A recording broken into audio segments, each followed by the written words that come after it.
Welcome to Sacrilegious Discourse. For this is what the Sovereign Lord says. Why do you need prophets to tell people who you are and what you want? If you can justify everything that the God of the Bible has done, then you can justify any of your behavior. A lot of this mentality is trickling into what is now mainstream right-wing Christianity. I am capable of empathy greater than this God of the Bible. This is a Bible that they tell kids. This is the good Lord. This is the good book. He is fantasizing about murder, mass murder. Head over to sacrilegiousdiscourse.com right now to find out how to leave us a review or support us on Patreon.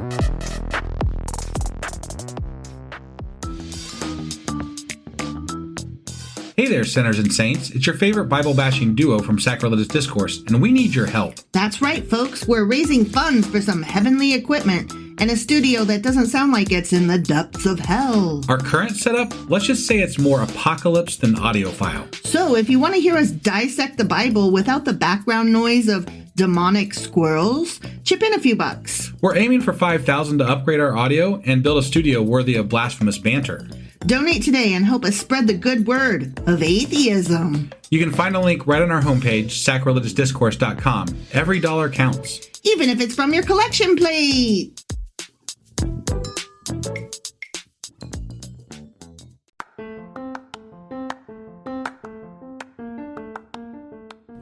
Welcome to Sacrilegious Discourse. I'm husband. And I'm wife. Together, we're reading the Bible for the very first time.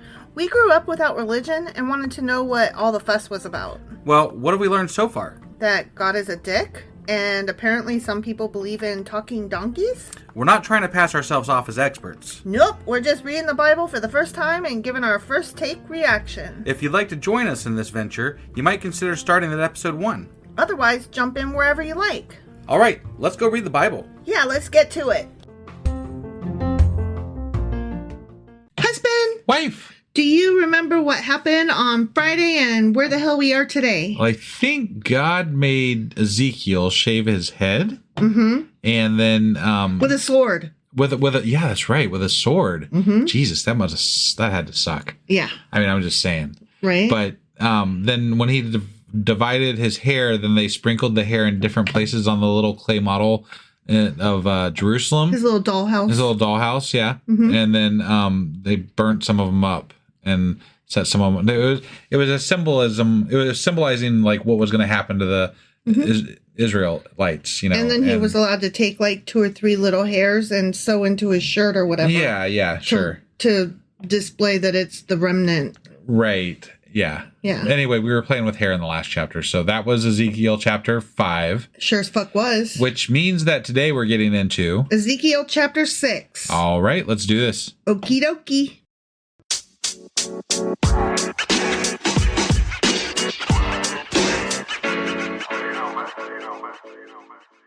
Okay, before we get into this episode, I do have a couple things I wanted to cover. I meant to cover these in the intro, but I do want to mention that today, if you're listening to this episode on the day that it comes out, is Monday, which means that tonight we're going to have live episodes, a live episode that will be live on Twitch and on YouTube.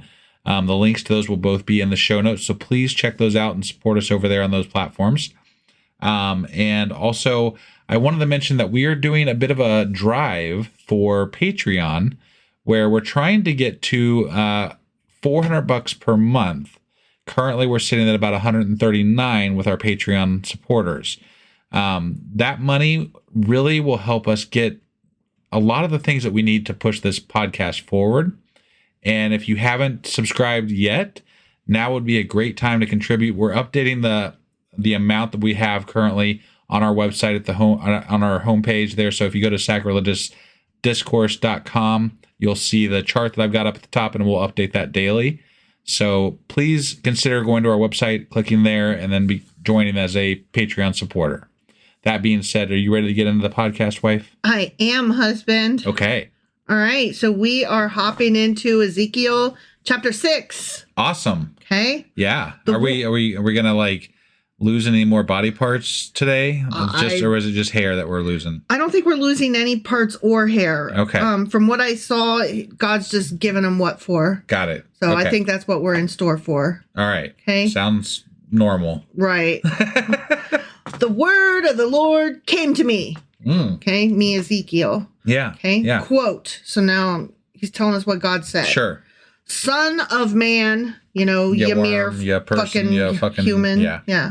Set your face against the mountains of Israel. So look that direction. Okay. Okay. Mm-hmm. Prophecy against them and say, you mountains of Israel, hear the word of the sovereign Lord. This is what the sovereign Lord says to the mountains and hills, to the ravines and valleys.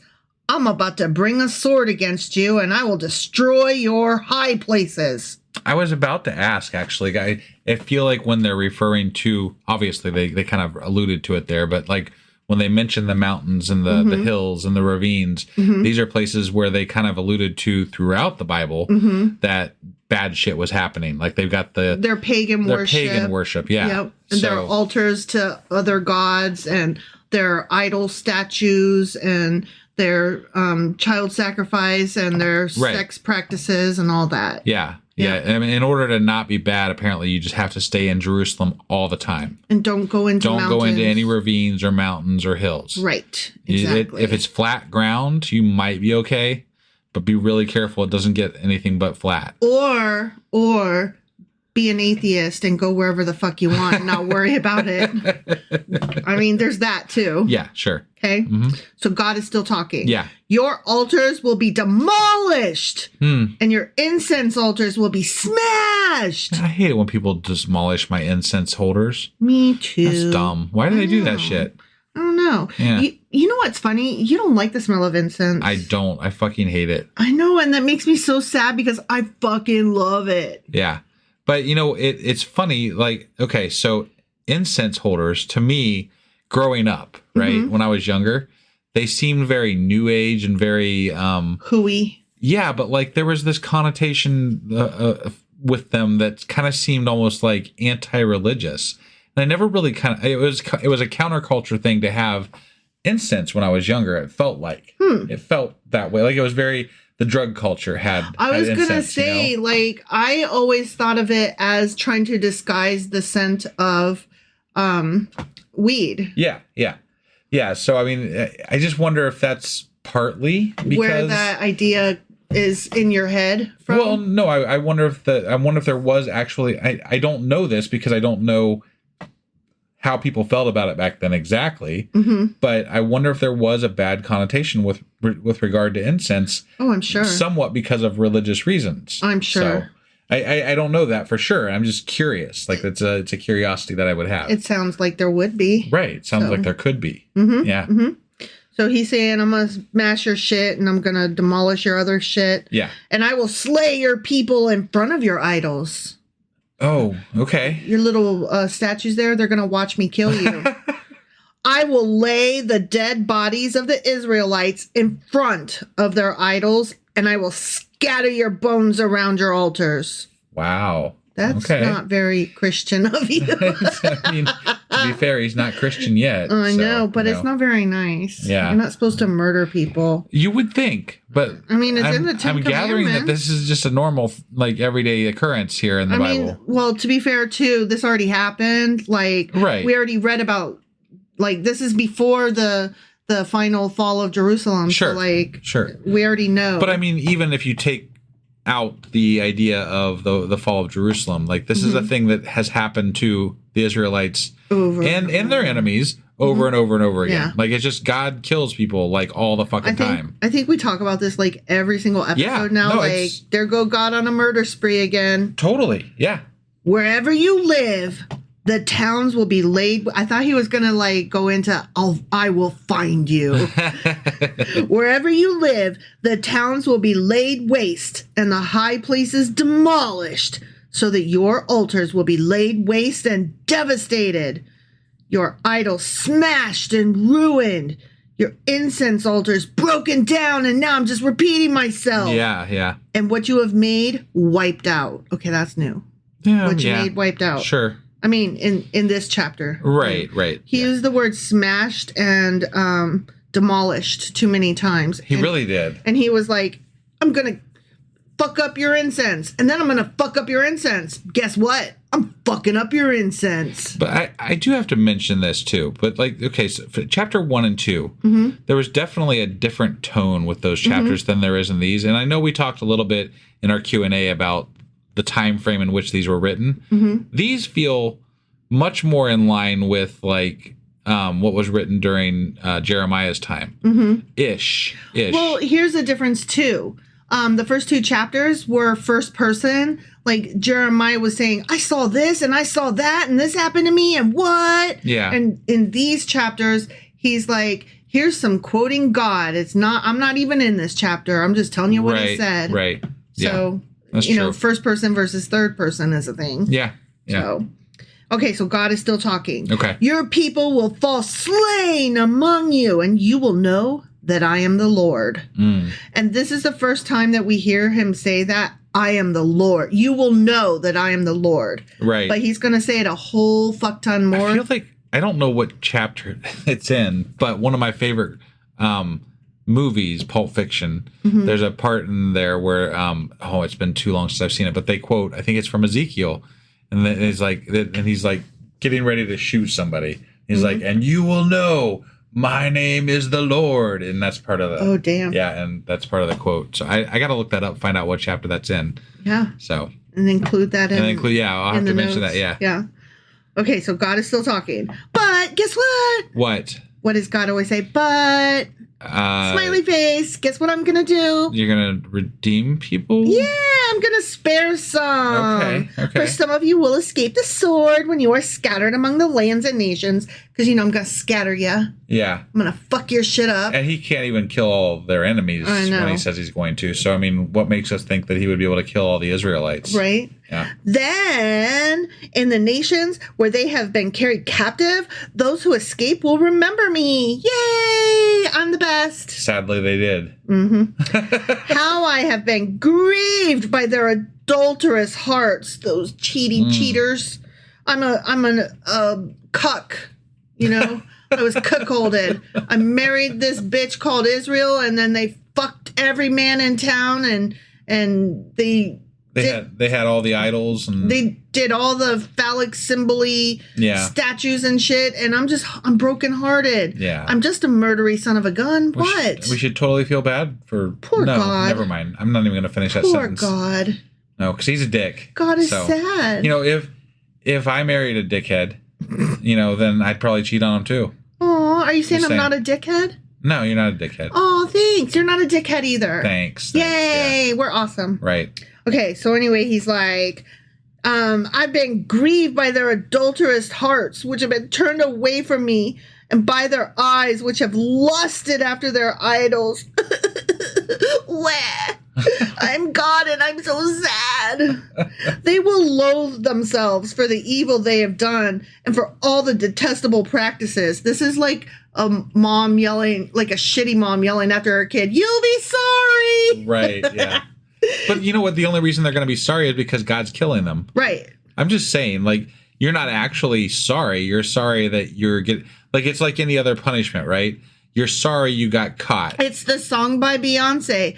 Don't tell me you're sorry when you're not. Right. You're only sorry you got caught. I don't know the words, but, you know. Sure. Yeah, that one. That song. Yeah. And they will know that I am the Lord. That's what they're going to know. I guess they will. I did not threaten in vain to bring this calamity on them. I promised them I was going to fuck their shit up, and then I did. Yeah. Because I'm awesome. Right. And that's how you can love me, because you know I followed through on my promises to fuck your shit up. Yeah. Whee!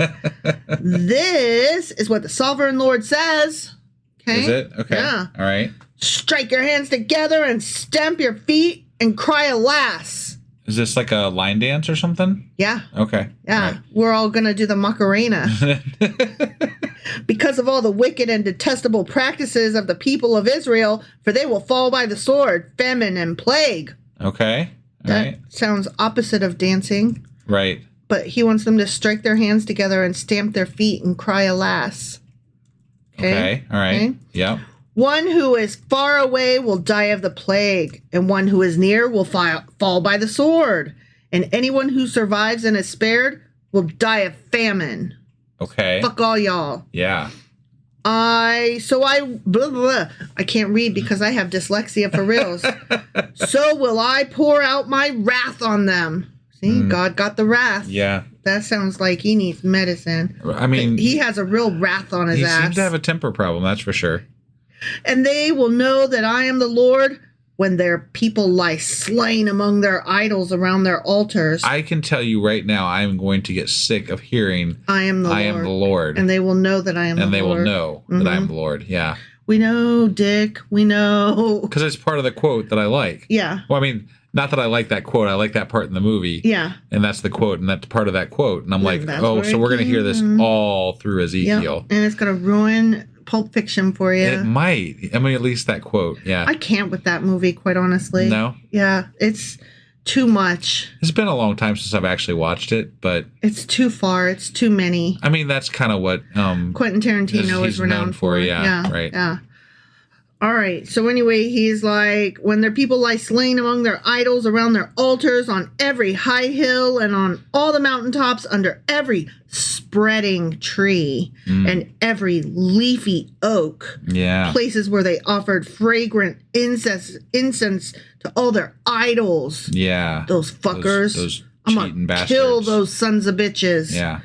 And I will stretch out my hand against them and make the land a desolate waste from the desert to Diblah, wherever they live. Because they burned incense. Then they'll know that I'm the Lord. Yeah. The end. Okay. I do have a slight note. It's irrelevant. Sure. Who really cares? Okay. The word Diblah is used here. Yeah. And it's like, where's that? Right. Who cares anyway? Well, I mean, The actual Hebrew text does read Diblah, but it's suspected that somebody transposed some letters that look similar and that it should say Riblah, which is a city in I forget where. Somewhere. Oh, Syria. Sorry, I couldn't find my notes, so I was trying to tell you this from memory. From memory. That didn't work out. No, because I have none. I forgot. I don't have any of those things. Right. Yeah. Anyway, it's a city in Syria. Okay. And it makes sense geographically because then it's like he's saying from north to south. Remember how they would take the farthest city each direction and use that as from the furthest north to the furthest south? Right. So pretty sure it's Riblah, not Diblah. Got it. But like I said... So that's really kind of funny, actually. There's literally a misspelling in the Bible that has just, gone forward. They're just whatever. That's what it said when we got it. So we're going to put it up again. Mm-hmm. And even though we're pretty sure it's wrong. Yeah. But we don't know hilarious. For sure, and God is perfect. So, maybe he meant to say Diblah. We don't know. Yeah. Maybe there was a place called Diblah. Sure. Yeah. We don't know. Okay. I mean, that was a few thousand years ago. Sounds pretty fucking unlikely to me. But whatever. I couldn't even tell you. Maybe there was a city named Diblah. Sure. All right. But apparently the letters that make those sounds or whatever are very similar and have been transposed often throughout the Bible. Right. So, right. I mean, but I've pointed out other errors before where a word was repeated because it was at the end of the scroll or end of the line. And so then they would start it again at the next line. Yeah. So, whatever. There's errors. There's definitely errors. Fucking errors in the Bible. There's errors because God did not write this. Right. And we aren't perfect. And God's not perfect because he doesn't exist. Right. So I think, is that all we got for today? That's all I got for today. Well, just on the out here, I'm just going to remind everybody one more time that tonight is one of our live episodes that we're doing Mondays and Wednesdays, and actually Tuesdays also. Well, Mondays. Tuesdays is on Discord. Right. Mondays and Wednesdays are on Twitch and YouTube at 10:30 Eastern. Yep. And Tuesday is Discord at 10 p.m. Eastern, which we love because there'll be a lot more interaction from us in that than the other two. But if you prefer the other platforms, they are there now, and the links are going to be in the show notes here. So definitely check that out. And then don't forget, we have our Patreon fundraiser that we're trying to get going here. We're trying to get our funds up to a $400 per month level so that we can kind of do some of the things that we really need to do to push this podcast forward. So if you have been thinking about becoming a member, now's the time. Head on over. It's you can click on the link right at the top of our webpage at sacrilegiousdiscourse.com and or go to patreon.com/sacrilegious discourse. Yep. That being said, that was Ezekiel chapter 6. Sure as fuck was. Which means that we will be back tomorrow with Ezekiel chapter 7. All right. We'll see you then. Bye.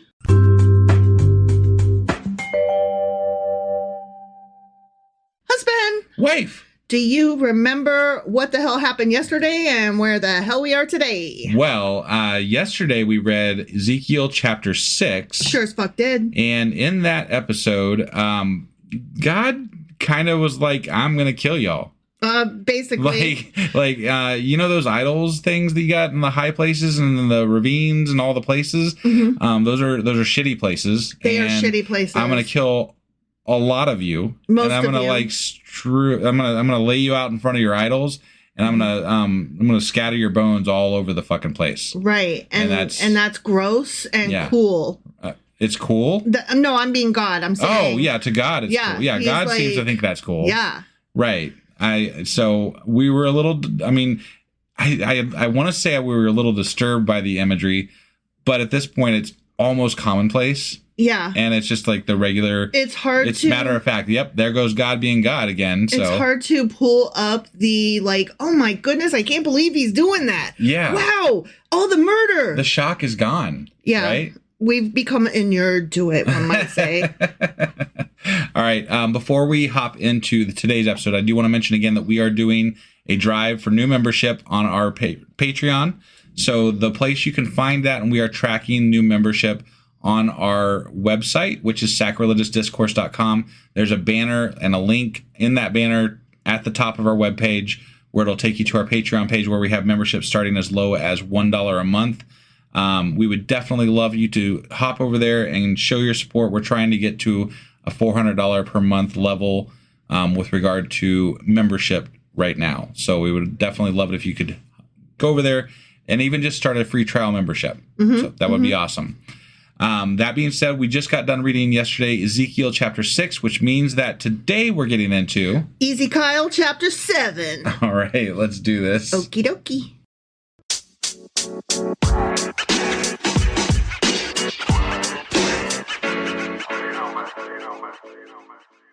All right, we are hopping into Ezekiel chapter 7. All right, Ezekiel chapter 7. I love me some Easy K.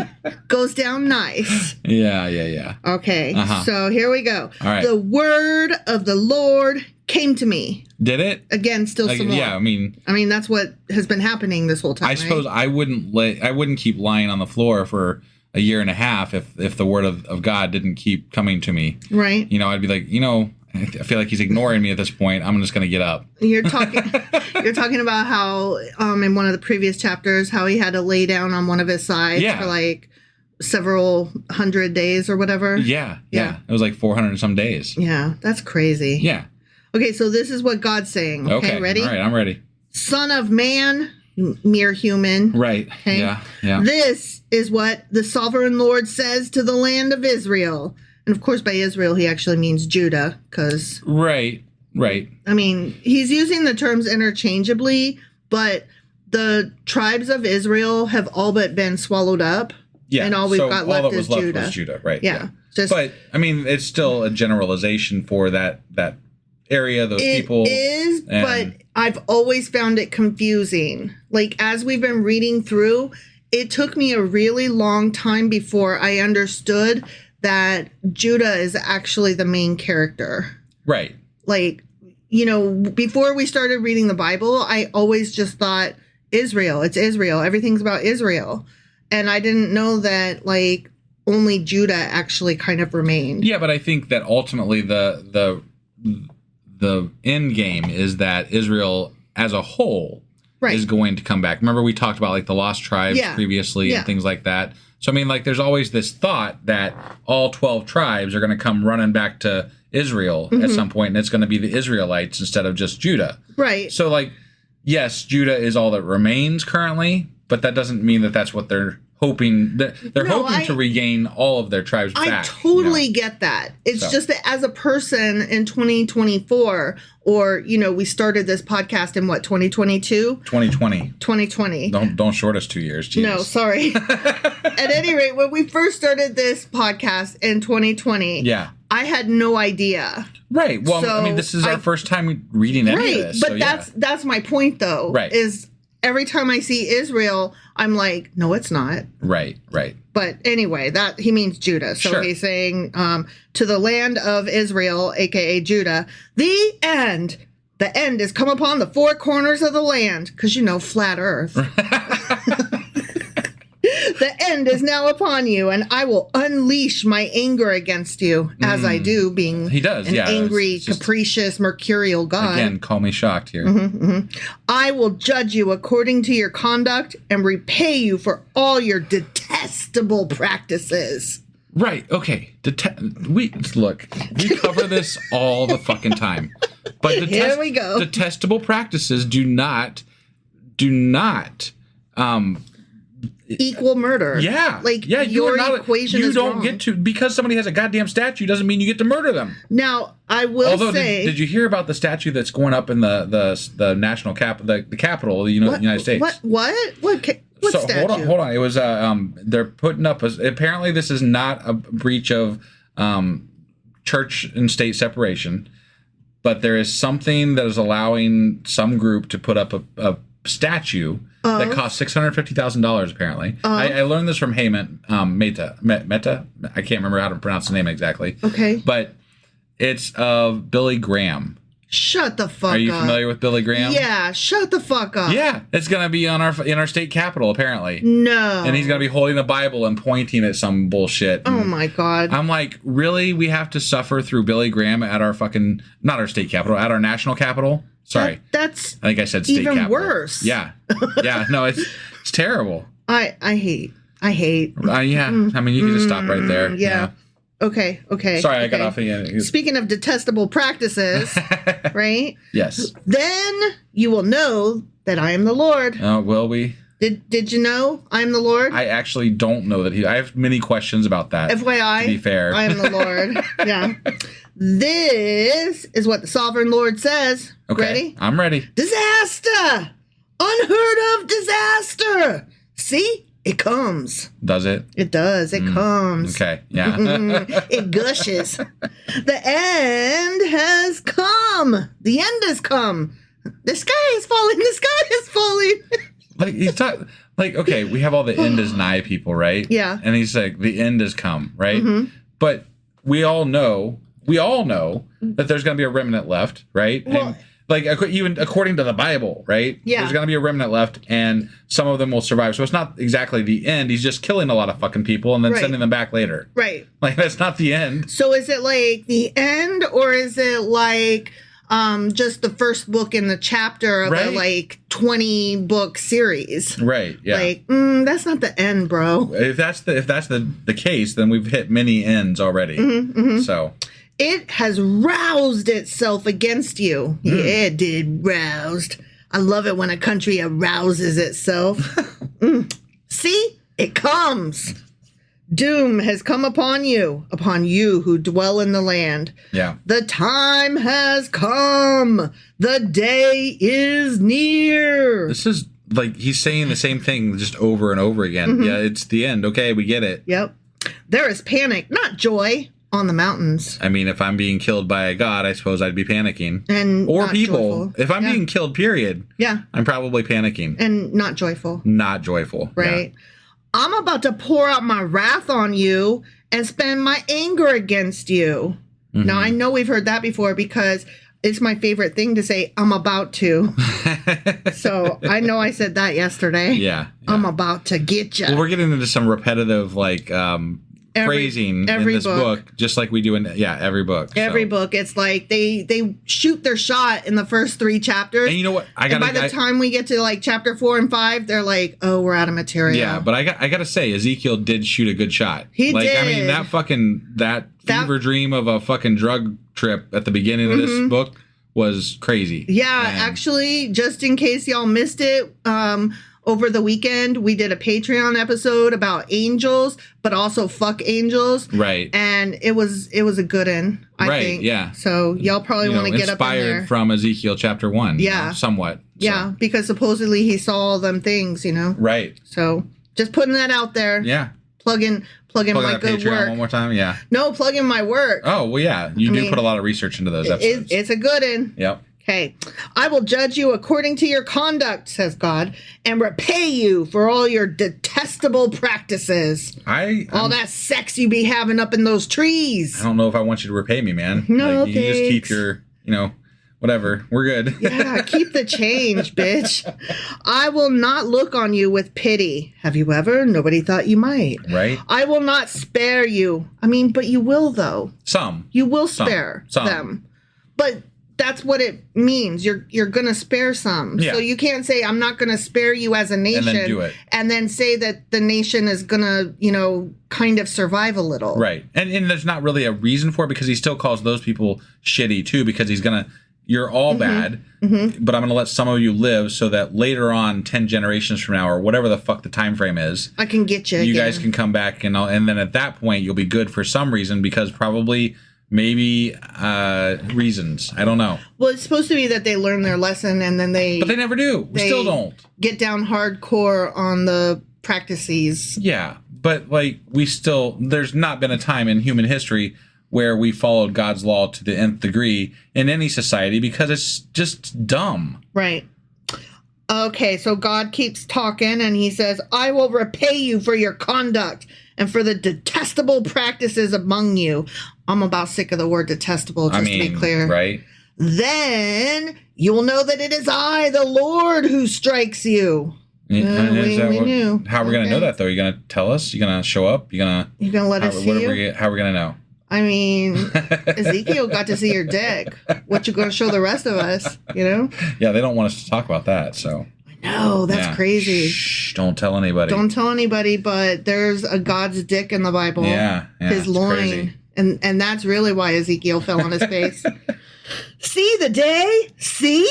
It comes. Doom has burst forth. The rod has been budded. Arrogance has blossomed. See? Okay. Did you see it? Sure. Did you see? I guess. It's there. Right. Violence has arisen. A rod to punish the wicked. Whee! Wait, is he talking about violence has arisen from God, like him? Mm-hmm. Like that's the violence? A rod to punish the wicked. God, am arising the violence. Yeah, he's talking about the people from the north, whoever they may be. Well, yeah, his tool. Yeah, that's the rod he's using to punish the wicked. Okay. That's his rod. All right. Whatever. None of the people will be left. None of that crowd. None of their wealth. Nothing of value. No, nothing. No. Okay. Because he's going to, Babylon's going to get overtaken. Yeah, right. So sure. That's what he's saying. Okay. The time has come. The day has arrived. Let not the buyer rejoice, nor the seller grieve, for my wrath is on the whole crowd. It's on the crowd. I'm in the cloud, but my eyes on the crowd. Buyers and sellers alike, they're all screwed. No buyer's remorse and seller beware. Yeah, I don't know. However that goes. Sure. The seller will not recover the property that was sold as long as both buyer and seller live. Okay. For the vision concerning the whole crowd will not be reversed. Because of their sins, not one of them will preserve their life. Okay. Well, but some of them do. Right, so, okay. Yeah. That's kind of false. Right? I'm like, are you... You're being very hyperbolic here. Are you just talking about the Israelites? Because you literally just got saying that you made Ezekiel do a little show, a little puppet show. Right. Talking about how some of them will live. Yeah. Yeah. Are you talking about Babylon? Like, what are you talking about? He's just being sometimes hyperbolic. We like it to be everybody. Sometimes we're like, no, but some of you will make it. So okay. Sometimes we like to redeem. Sometimes we like to kill everybody. That's how it goes. That's how it's gone the whole way. All right. So they have blown the trumpet. Burr, burr, burr, burr. They have made all things ready, but no one will go into battle, for my wrath is on the whole crowd. I like my evil laugh there. Yeah, it was pretty good. It was pretty good. Outside is the sword. Inside are plague and famine. What's behind door 3? Those in the country will die by the sword. Those in the city will be devoured by famine and plague. Yeah, okay. Sounds about right. Sure. Okay. I mean, awful thing's gonna awful. I mean, well, that's what happens. That's the way they war. They close the city down. Right. There's no surprises here. Yeah. This is how things go. This is how they do. Regardless of whether Yahweh's involved or not. It doesn't really fucking matter. This is how war went. Yeah. So. I mean, we already read in previous chapters in our research there that was a standard for how they got their enemies to capitulate. Yeah. They surrounded a city, and rather than just attacking the city outright and losing men of their own, they would just starve them out. Yeah, I bet the Babylonians would have attacked another culture the exact same way. They did. Don't you think? They did. I know. The fugitives who escape will flee to the mountains. Like doves of the valleys, they will all moan, each for their own sins. Every hand will go limp. Every leg will be wet with urine. Oh, so you're going to piss yourself before you die, apparently. Don't pee on my leg and tell me it's raining. Don't piss up a wet rope. Right. They will put on sackcloth and be clothed with terror. I mean, that sounds like me every day that I have to get up and go out into the world. I'm clothed in terror. Like, the best thing that ever happened to me was when grocery stores started doing their click list or their, like, those are pretty delivery. Great. Yeah, like their curbside pickup or, you know, the delivery services. I just like it because it saves time, you know, like the click list especially. Like, you can still go there, not have to pay a delivery fee. And, like, they just bring it out to you. And you just out to your car, yeah. Yeah, you don't have to do any frivolous shopping while you're doing it. And just buy your shit, sit in your car. Right. Yeah, I love curbside. It's great. It's the best. Yeah. I mean, it does save time, but for me, it also allows me to not have to interact with other humans. Also, very rarely when I'm sitting there in the parking lot does God enact wrath on me. So it's great. Yeah. I mean, like, all the things are just wonderful about it. I mean, I love a day when God is not wrathing on me. Yeah. No, those are good days. Mm-hmm, yeah. Mm-hmm. Every face will be covered with shame, and every head will be shaved. But will it be shaved with a sword? That's what you're just not doing it right unless you do it with a sword. Mm-hmm. They will throw their silver into their streets, and their gold will be treated as a thing unclean. This is talking about the sacking of the city and the riches. Their silver and gold will not be able to deliver them in the day of the Lord's wrath. It will not satisfy their hunger or fill their stomachs, for it has caused them to stumble into sin. So, you know, they're talking about... Because they built idols. Their and they riches, used them to, blah, blah, blah. Right. And they lost their way because of it. And whatever. Okay. Yeah. That you'll have all the money in the world, but you still won't be able to eat, and you'll be boiling your child or whatever. I mean, let's just be honest here. The thing that is stopping them from enjoying their lives is one of two things. If we're in biblical canon, it's God, right? Yeah. Or if we just go with historical accounts, it's Babylon. Yeah. It's war. It's fucking shit that happened to people in those days. That there's just nothing real surprising about any of this. Nothing new as far as how people treated each other in ancient times. This is all... I was going to say, speaking of that, it would have been Babylon or whatever large culture at the time, whatever empire was trying to spread out and take over the little guys. Yeah, for sure. If it wasn't Babylon, it was Assyria. If it wasn't Assyria, it would have been Egypt. If it wasn't Egypt, it was whoever else was big times back there, the Canaanites or whatever. Right, you know? Yeah. They took pride in their beautiful jewelry and used it to make their detestable idols. You know what? We still do that today. Like, sure. I mean, have you seen all those little pop-up stores on Facebook where women be selling their jewelry to each other and like their leggings and stuff, all those MLM, pop-up things, right, sure. Like, oh my God. I mean, I'm not saying that it's bad to like buy jewelry and buy leggings and buy candles and buy whatever, but They're everywhere. It's it makes me feel like this. You know what I mean? It makes me just get on their little chat words. This is detestable. This is right. I don't know. There's something about an MLM pop up selling jewelry on Facebook Live that just makes me feel like, ooh, y'all are like Judah. You know, y'all are like that town. Like you're just asking for Babylon to come get you. I don't know. I don't know about all that, but okay. I understand like that is a leap. I get it. Yeah. I can't understand why my brain is making that connection. I'm just telling you that my brain did make that connection. Okay. All right. Sometimes I see patterns where there aren't.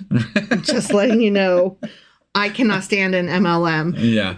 Not just an MLM. Okay, I know I'm off topic here. Okay, but it's not just an MLM. It's an MLM that is like all in and everybody's for it and it's like really popular and like we're all just supposed to be like, yeah, that's cool. And I'm like looking at everybody around me buying makeup or buying candles and I'm like, what the fuck is wrong with all of you? Why are you guys all like, yep, this is the one we're buying from this month. Like, what's the popular one this month, you know? Like, now that Tupperware has gone away, you know, there's just always a new one, and it's just so weird to me. People are weird. That's all I'm trying to say. Right. All right. They made it into vile images. Therefore, I will make it a thing unclean for them. I will give their wealth as plunder to foreigners and as loot to the wicked of the earth who will defile it. They're going to defile that earth. Okay? Yep. I will turn my face away from the people. And robbers will desecrate the place I treasure. Okay. Womp womp. Yeah. They will enter it and will defile it. Sounds great. Some more. I guess. Whatever. Always, good job, God. Always be defiling. Right. Never not be defiling. Prepare chains, for the land is full of bloodshed and the city is full of violence. Yeah. This is negative. It's been negative for a few chapters. This is like really chilling my vibe. Yeah, right. I will bring the most wicked of nations to take possession of their houses. Yeah, we know. Right. You will, and they did. Yeah. I will put an end to the pride of the mighty, and their sanctuaries will be desecrated. I mean, that's just mean. That's like... Actually, it's his sanctuary. It's the fucking temple, right? I'm like, you're on purpose knocking down your own temple. Right. That's like if, like, a Christian went and pooped on the stairs of their own church. Sure. Like, why? It makes no goddamn sense. Yeah. Like, I don't get it. It's cutting off your nose to spite your face. Right? It's throwing out the baby with the bathwater. Right. Why are you doing it? Right. When terror comes, they will seek peace in vain. Calamity upon calamity will come, and rumor upon rumor. I like calamity. and also, oh no, not rumors. They will go searching for a vision from the prophet. The prophet? Is that like Ezekiel? Maybe, or the prophet of the time, maybe. I don't know. I'm just curious because normally it would say a prophet, but here it says the prophet. Right, but like this could be a generic insertion. Like this feels like a generic insertion into Ezekiel a little bit. Mm-hmm. This whole fire and bit. Brimstone. It doesn't really follow up on anything. It's just adding. It's the same message we've been getting since Isaiah. I'ma get you. And so it could be you insert in generic prophet here, right? And you could put that in any of the fucking prophets. That is true. It doesn't really matter. They will go searching for a vision from the prophet. Priestly instruction and the law will cease. The council of the elders will come to an end. So all the smarties will not be available. I mean, again, that happens when you get killed by an invading force, I guess. Right? So, yeah. The king will mourn, and the prince will be clothed with despair, and the hands of the people of the land will tremble. Didn't the princes die? Yeah, actually, I have a note about king and prince. Yeah. I'm not even going to try to, recite this from memory. Sure. So I'm just going to tell you what this is, okay? The king and the prince are both referring to Zedekiah, okay? The reference to the king is missing in the Septuagint. That's the Greek translation. Yeah. So it just says prince. According to the Jerusalem Bible, this may be a later addition, as reference to the king is exceptional in Ezekiel. Okay. So it was basically just like some translator, editor person added a word that they weren't supposed to and forgot to remove the other one or something to that effect. Again, this whole chapter felt very generic and like God's wrath, blah, blah, blah. Right. Well, and again, like back in verse 25, when it said, when terror comes, they will seek peace in vain. Yeah. The word terror is destruction in other translations, which we've heard both, but also it could mean shuddering or anguish, which I'm like, I really wish y'all would have changed this up and used one of those other words. Sure. Because terror, destruction, terror. I'm like, can we get a thesaurus up in here? Yeah. Okay, anyway, so I'm about to finish. I will deal with them according to their conduct, and by their standards, I will judge them. Then they will know that I am the Lord. That's right. I knew that one. I didn't even have to read the Bible to know that. You quoted the Bible. What the fuck? I quoted I got there before you got there. Oh, I paused. I know. So that you could. The end. Got it. Yeah. So I don't think I have a lot to add. Just that this is a regurgitation of the same fire and brimstone God that we've seen throughout all the prophets that we've read so far, and I'm a little like bored of it already. Yeah. Well, I mean, like I said, Ezekiel started off really strong with the whole, fever dream thing that happened with the angels, and like that was some really crazy imagery. It was different too. It was very different, yeah. That made it interesting. No, I actually really liked those chapters because it was like, what is going on here? Let's really do this. Cool. Yeah. Yeah. So I was kind of excited for Ezekiel, and maybe, we still got some time to go. Sure. But I don't know. It's feeling very repetitive. Like, okay, Bible. And you got me again, Bible. I just don't know. We'll see. Well, you could tell how boring this chapter was in that's all the notes I had. Sure, yeah. That's it. We've covered all this kind of stuff before. Everything else is very straightforward. God's going to get you the end. Nothing new to see here. No. Yeah. We could have skipped this chapter. It's like a soap opera. We could have skipped this chapter and not missed a thing. Right, yeah. And that, to me, is a bad story. Yeah, it's true. I agree. All right. Well, that was Ezekiel chapter 7. Sure as fuck was. Which means that we will be back tomorrow, which tomorrow will be our live Discord.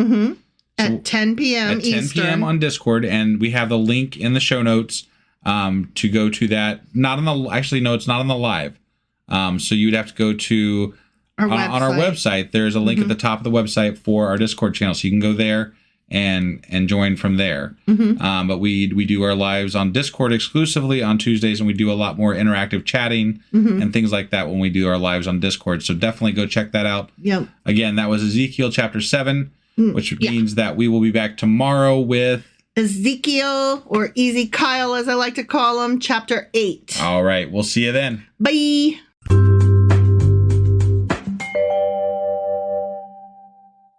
Husband! Wife! Do you remember what happened yesterday and where the hell we are today? Well, yesterday we read Ezekiel chapter 7. Sure as fuck did. And God was mad at Israel again. Still, forever. And always. And he's going to enact judgment on them.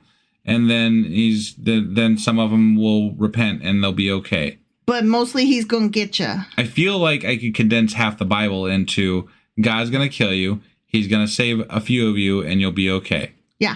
Like that, we could cut out like half the fucking Old Testament. I agree. Yeah. Honestly. It's kind of ridiculous. Yes.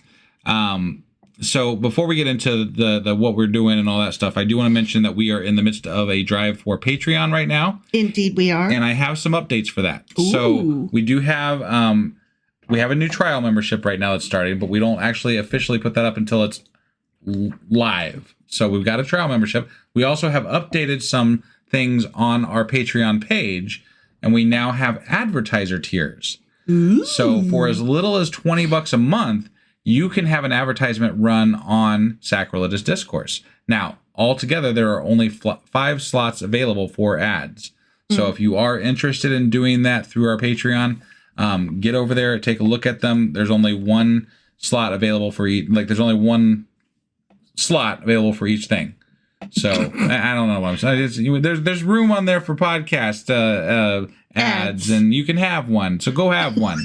I don't know what else to say. Oh my god. Worst ad ever. So anyway, now that I'm done butchering the fuck out of that, yesterday we read Ezekiel chapter 7, which means that today we're getting into Ezekiel chapter 8. All right, let's do this. Okie dokie.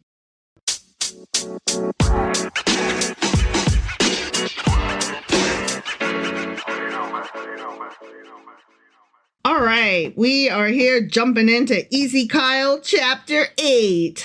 Or Ezekiel, as some people know it. I'm just, throwing that out there. I'm not correcting, just throwing it out there. Easy K, Yeah. Here we go. All right. In the 6th year, in the 6th month, on the 5th day, while I was sitting in my house and the elders of Judah were sitting before me, the hand of the sovereign Lord came on me there. Ooh, he came on you. What? Okay, let me go check my notes so that I can give you the date. Right. So he was having a brunch with some. I'll get to that in a minute. Okay. Yeah. Sovereign lords. Was it sovereign lords? What was it? Yeah, some elders. Elders. Yeah, Okay. some of the elders. All right. Okay, so by most calculations, scholars agree that this day falls on September 17th, Okay. 592 BCE. Okay. Okay. Why? Based on because I said in the 6th year in the 6th month on the 5th day.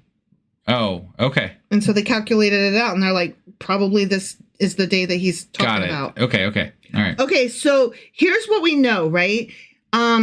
Ezekiel is over in Babylon, right? Yes. That's what I thought. That's what I understood. He's in Babylon. However, he's got a house in Babylon. Yeah. And so he's doing all right. Yeah. I mean, yeah. You would think. Insofar he's not as, living right. on the street or something. So. And the elders of that area where he lives apparently come over and shoot the shit with him regularly because they're not like, it was so weird that they were there, right? Yeah. Like, they're just like, yeah, there was out. this one time when the dudes came over. And so they probably came over periodically or frequently, whatever, to hear what Ezekiel had to say about God. Ezekiel. Oh my God. Okay. Oh, boring. So they probably consulted with him on a regular basis. Okay. To, get the haps on what God was talking about. Do you think they were like taken aback when he like poltergeist into like this God vision right in front of them? Is that what happened? Like no. God was speaking to him like as they were there, wasn't he? Just the hand of the Lord like touched him on the shoulder or some shit. It came on him. Yeah. I mean, all over him. I mean, I don't know. He's just sitting there. Okay. All right. So let's find out what happened. All Okay. right, sure.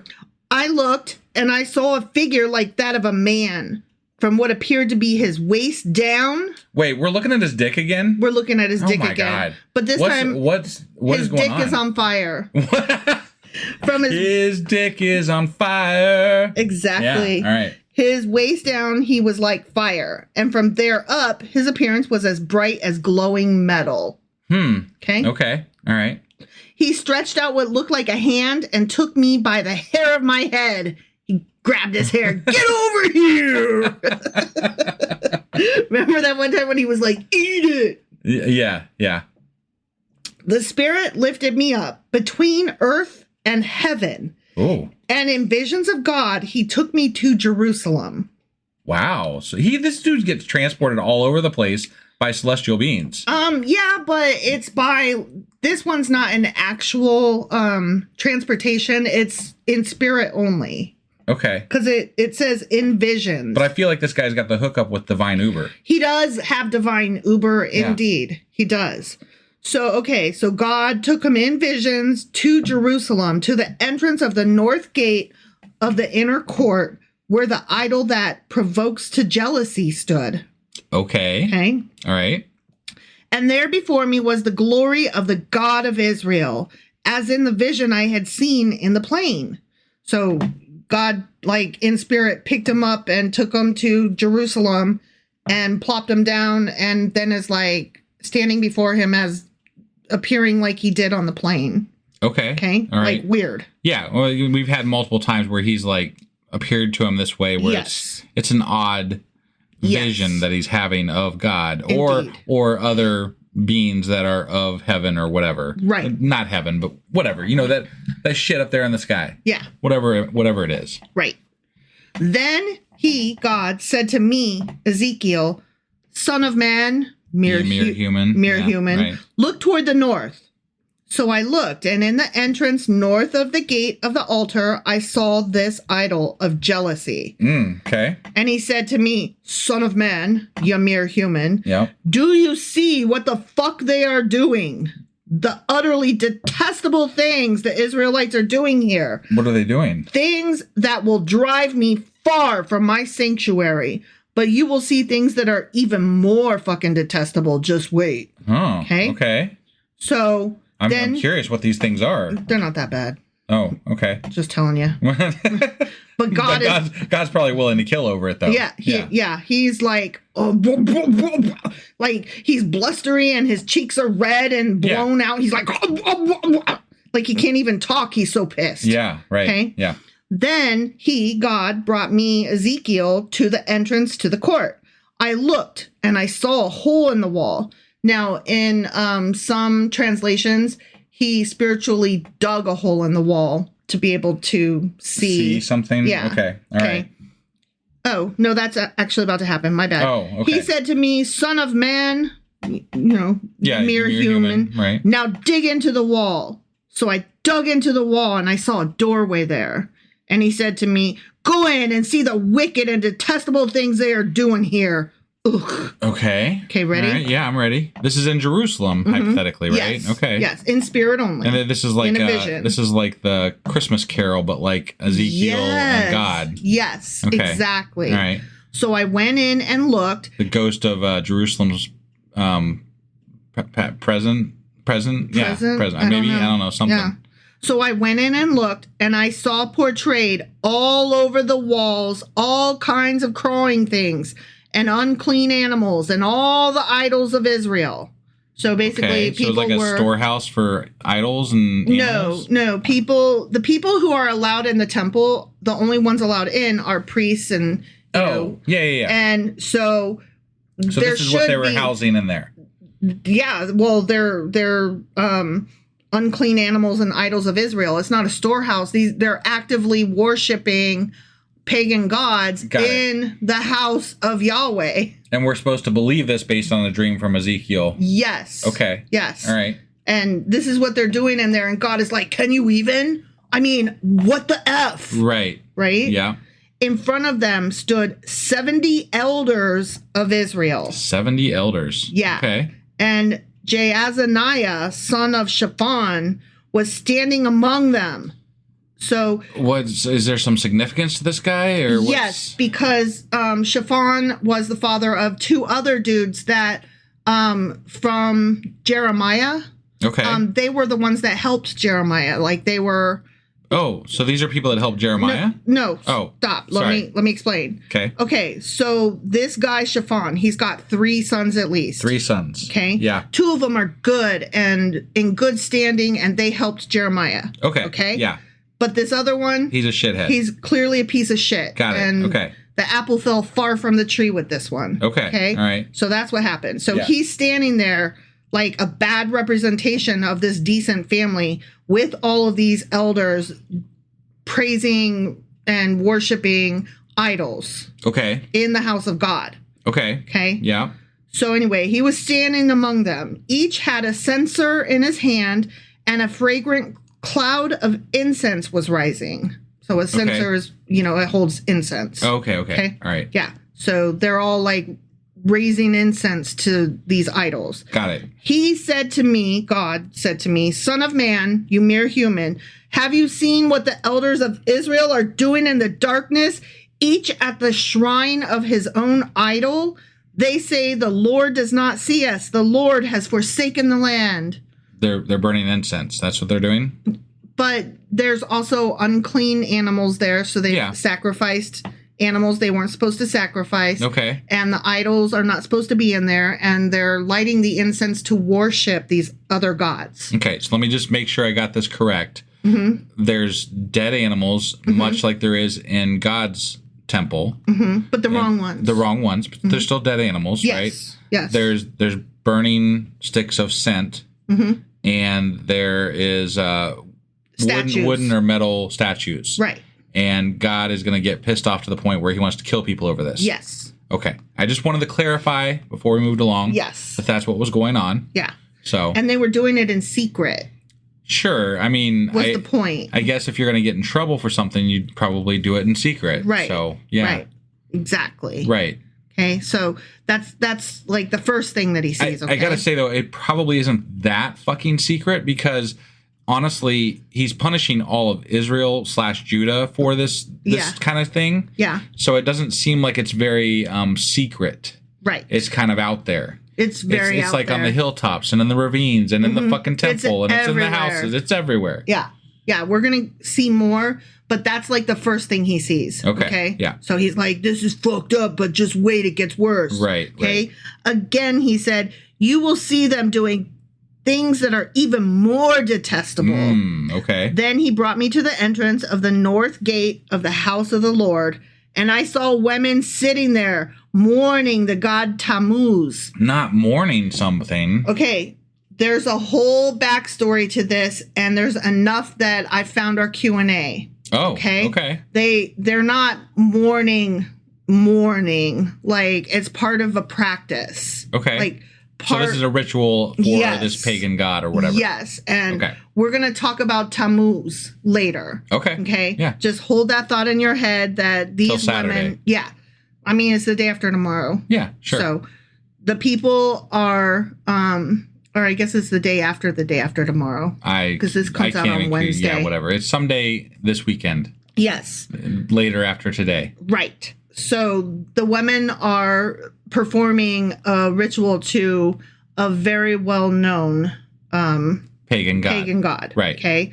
He said to me, and they're doing it not in secret. They're just out in the open right there by the gate. Yeah. These women are right out there in front of the house, like in the gate, like you said. And we've talked about this before too. They obviously don't fear Yahweh very much. Exactly. Whatever. So they're like, what? Wait, you know what?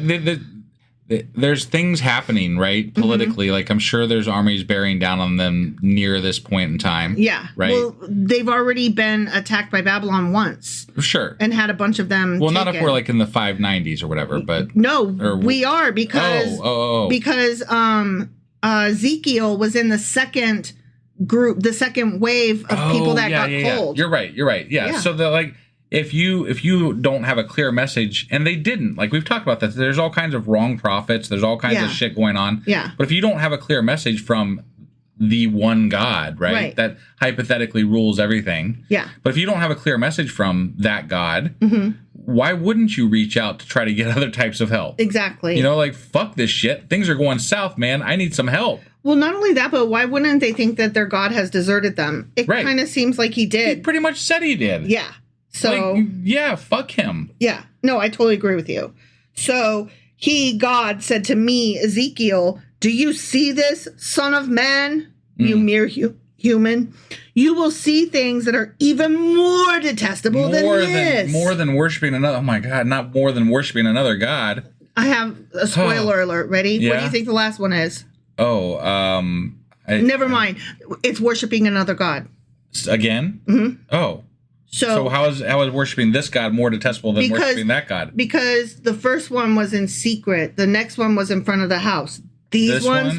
Just wait. Okay. Just wait. All right. I'm waiting. He then brought me into the inner court of the house of the Lord. Not the inner court. Why would they do it there? And there at the entrance to the temple between the portico and the altar were about 25 men. Not 25 men. The women, they're just dumb, right? Yeah. So, I mean, they can get away with... I'm being facetious here. I know.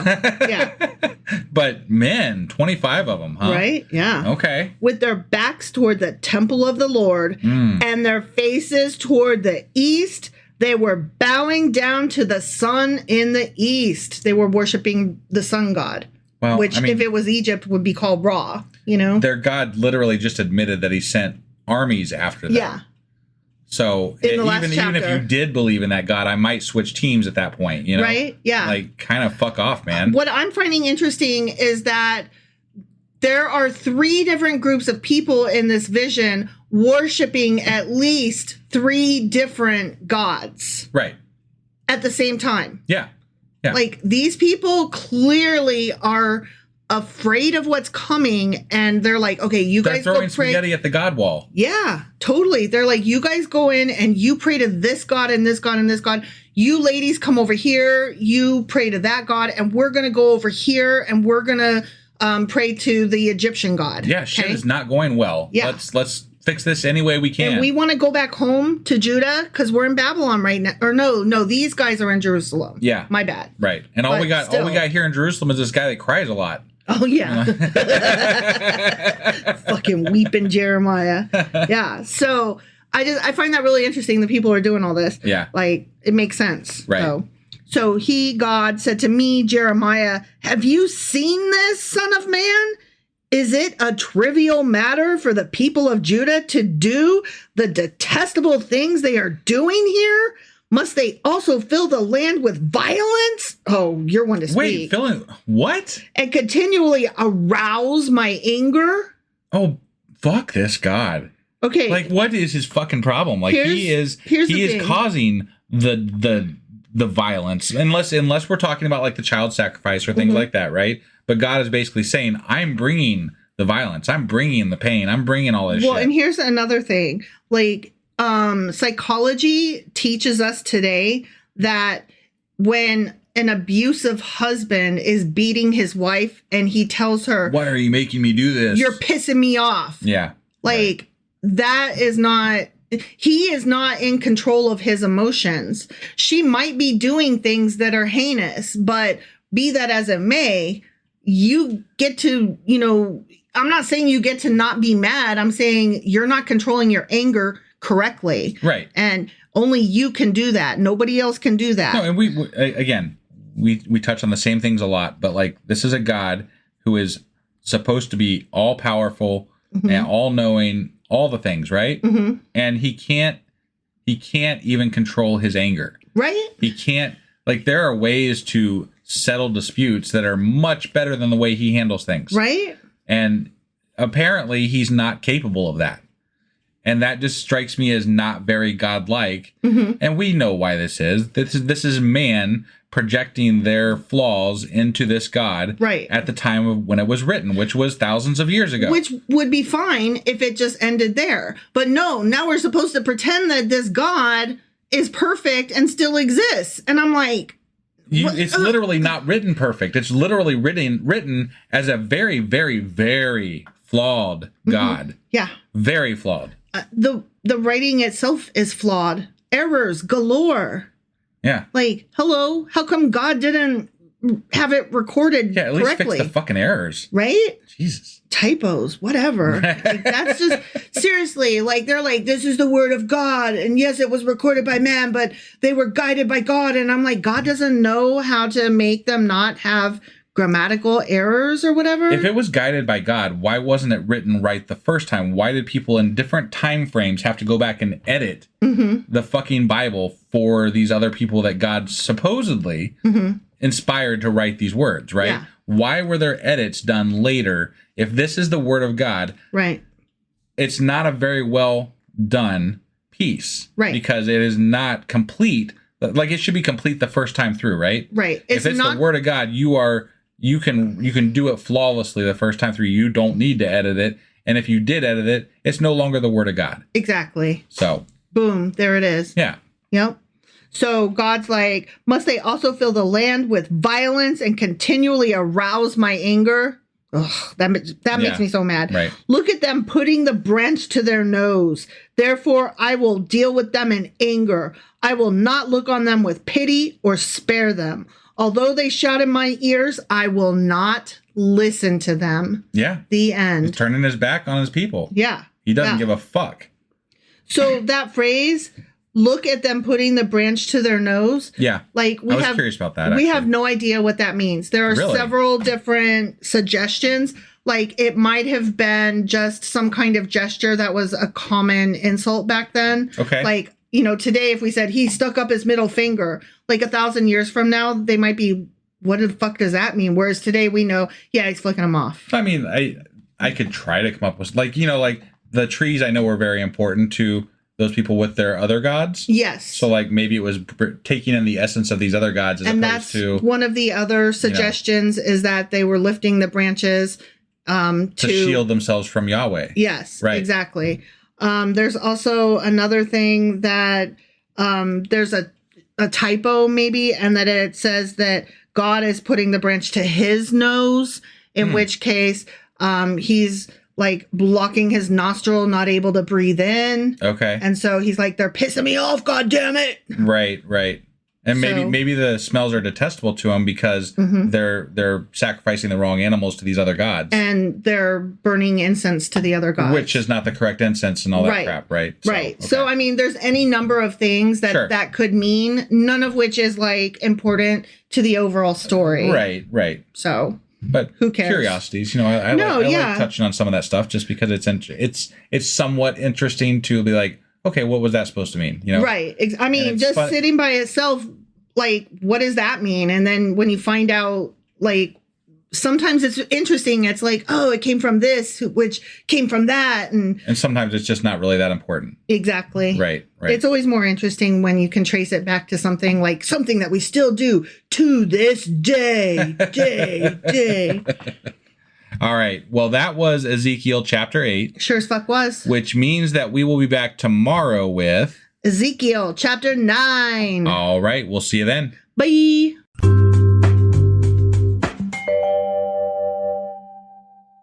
Husband. Wife. Do you remember what the hell happened yesterday and where the hell we are today? Well, yesterday we got done reading Ezekiel chapter 8. We sure as fuck did. And in that episode, we had Ezekiel getting a vision while he was sitting there with, 70 prophets or something or elders? Yeah, I don't remember. Was it 70? That sounds like a lot of people. Who the fuck hosts 70 people? I don't think it was that many people. Because it was in his house. It was in his house. That's like a goddamn, I don't think it was 70. That's an event, man. I think you're crazy. I don't think it was 70. I don't know. I thought they said 70. Anyway, they were in Ezekiel's house, and then God came on them. And he did. Yeah, I mean that's what it said. I'm just quoting the Bible. Okay, I just double checked. It was not 70. There was no number specified. No numbers. Oh, I don't know where I pulled 70 from. I don't know. Maybe the date or something. Could be. Yeah. Anyway, there were some elders in this house. Some elders came over and were like, "What's the haps?" And then God came on them. And he took them on like a celestial Uber trip. Ezekiel, yeah, I'm sorry. He took Ezekiel. Celestial Uber trip. On a celestial Uber trip in his mind to Jerusalem, where they were peeking on some people doing some idol worship. Yep. And God obviously was threatening to kill them all because that's what God does. Yeah. And that was pretty much it. Like it. He's like, I'm so mad. I'm gonna kill you guys so hard. Yeah.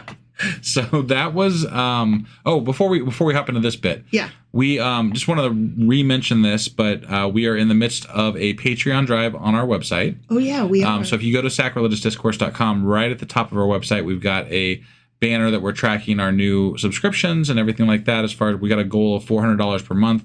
So we're trying to reach that. And we'd love your help. We do have some new tiers set up for advertisers at this point. So if you have something you want to advertise on a 60-second or less spot on our podcast, we have advertising slots available for as low as $20 per month. So just reach out to us, get on the Patreon because those slots are available there to sign up for. That being said, yesterday we read Ezekiel chapter 8. Sure as fuck did. And today we're hopping into Ezekiel chapter 9. All right, let's do this. Okie dokie.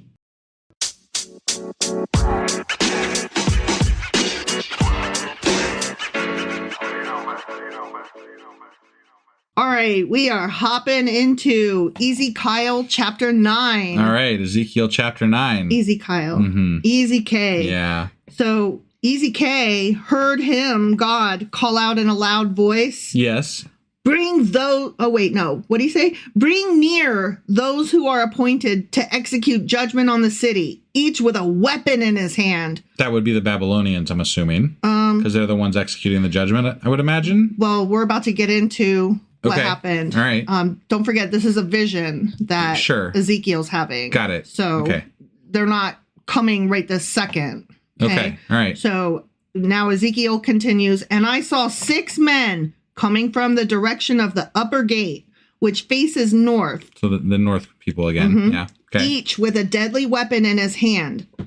6 people, though. Mm-hmm. Okay. With them was a man clothed in linen who had a writing kit at his side. Writing as in writer, not like riding a horse. Okay. But like writing a scroll. Now, I'm going to pause here because there's something interesting about that whole thing. Yeah, no, I mean, 6 people are not going to conquer Jerusalem. So no. That's not what this is. All right. Okay. Stop presupposing that you know what's about to happen. Sometimes I do. But you really don't this time. Okay. All right, yeah. That's not what this is. Okay. Okay. So first of all, there's a controversy over whether there is 6 people or 7 people total. Because like what we're reading here is a very simplified version. Yeah. But more complex versions, like for example, the King James or whatever. Yeah. And others of the like. Mm-hmm. They say I saw 6 men, and then it doesn't say with them was a man. It says of them was a man. Oh. Okay. And with the writing. Yeah. So most people agree, though. Even though it's a controversy, it's a small controversy. Most people agree that, no, it is the 6 that are dressed with a weapon, and then the one guy who has his pen and ink and stuff. Yeah. Okay. So for 7 total. Sure. Okay. Which makes sense. Now, about that writing kit, in every other version, it doesn't say writing kit. It says inkhorn. Inkhorn? Yeah. Okay. So when I got to that, I was like, the fuck is an inkhorn? Right. It's the scribe's writing equipment, which included a pen, an inkhorn, and a wax writing, writing tablet. Okay. And an inkhorn is an inkwell made of horn. So it's exactly what it sounds like. Yeah. It's a horn with ink in it. And it was an important item for many scholars, which soon became symbolic of writers in general. Okay. Okay. All right. So just wanted to, that partly explains how we can pretty much agree. Yeah, there's probably 7 dudes here. Got it. Okay. One more thing is that where it says men, don't forget that one of the classifications of angels, if you heard our Patreon episode, one of the classifications of angels is men. And those are the ones who are most man-like and viewable by humans or whatever. Sure. So these are likely not actual humans. These are probably more angels of the Lord kind of thing. Maybe, yeah. Yeah. Okay. So based on what happens, I'm going to go with that theory. In a dream at that, though. Right. Yes. Right, exactly. Sure. Exactly. Yeah. All right. So we've got the 6 dudes with deadly weapons. We've got the man with his pen and ink. Okay. Okay. They came in and stood beside the bronze altar. I'm having a hard time reading. I apologize. So they came in and stood beside an altar that was made of bronze. Okay. Now the glory of the God of Israel went up from above the cherubim where it had been. So God is leaving his little ark seat. Yeah, because that was, right. Yeah. Okay. And moved to the threshold of the temple. Okay. So he's at the door. He's leaving the ark thing. Right. Okay. So that's his symbolic of him leaving Israel. Okay. Oh, okay. Then the Lord called to the man clothed in linen who had the writing kit at his side and said to him, so he's like a record keeper guy. Sure. Go throughout the city of Jerusalem and put a mark on the foreheads of those who grieve and lament over all the detestable things that are done in it. Oh, wait. So we're like, this is like Passover again? This is like the Passover. We're going to mark everybody that he doesn't want to kill? Exactly. Jesus Christ. Yeah, for basically everybody who's like, no, why are you doing this to Israel? Stop worshiping idols and burning incense to the wrong gods and killing unclean animals. Okay, look, I've complained in the past that like they didn't go in and search for the good people. Mm-hmm. Like, you know what I mean? Yeah. So I guess I have. I guess I have to give some credit here. That at least they're not going like they're going to spare some of them that are good this time. But we're still murdering people for worshiping fucking wooden and metal idols. So this is there's no way to make this correct. Yeah. But this is better at being incorrect, I guess. Maybe, sort of, ish. I still have problems with it. In the grand scheme of things, it doesn't really matter, though. It's less bad murder? Question mark. Yeah. Are there degrees of bad murder? I don't know. I mean, sure. Yeah, it's you're better, still dead either way. It's better that you only killed 500 as opposed to 10,000, right? Sure. I agree with you. Well, we did talk about the fact that like there are different types of murder that are bad. When you let someone starve to death versus kill them quickly, yeah, that is definitely worse in my opinion. That is true. And God does both of those things. So yeah, you're right. Generally, like the men get off easy because they're the ones that go into battle and die. And then the women and children have to go and starve and eat each other and fucking crazy ass shit like that. So that's true. Okay, so Ezekiel's talking. Okay. As I listened, God said to the others, "Follow him through the city and kill without showing pity or compassion. Slaughter the old men, the young men and women, the mothers and children. But do not touch anyone who has the mark. Begin at my sanctuary." What I want to know is how the fuck does every child not have a mark on his forehead? Right? Yeah, that should be a given. Right? Because I mean, there's no way. Children don't have permission to just, worship who they want. They will worship who their parents tell them to worship. Yeah. And if they don't, then they're in trouble for, breaking one of those commandment thingies where they didn't honor the parents. Right. You just can't win as a child. Yeah. Like you either are going to be doing the wrong thing because your parents told you to do the wrong thing, or you're going to be doing, the right thing. But you're still against your parents. So you're doing the wrong thing. Exactly. Like there is no win. Yeah. So in my mind, every child here that he's talking about better have a fucking mark on his forehead. Yeah. But I'm going to guess they don't. They said they killed children. So yeah. Just now. Exactly. All right, so Ezekiel's speaking. Okay. So they began with the old men who were in front of the temple.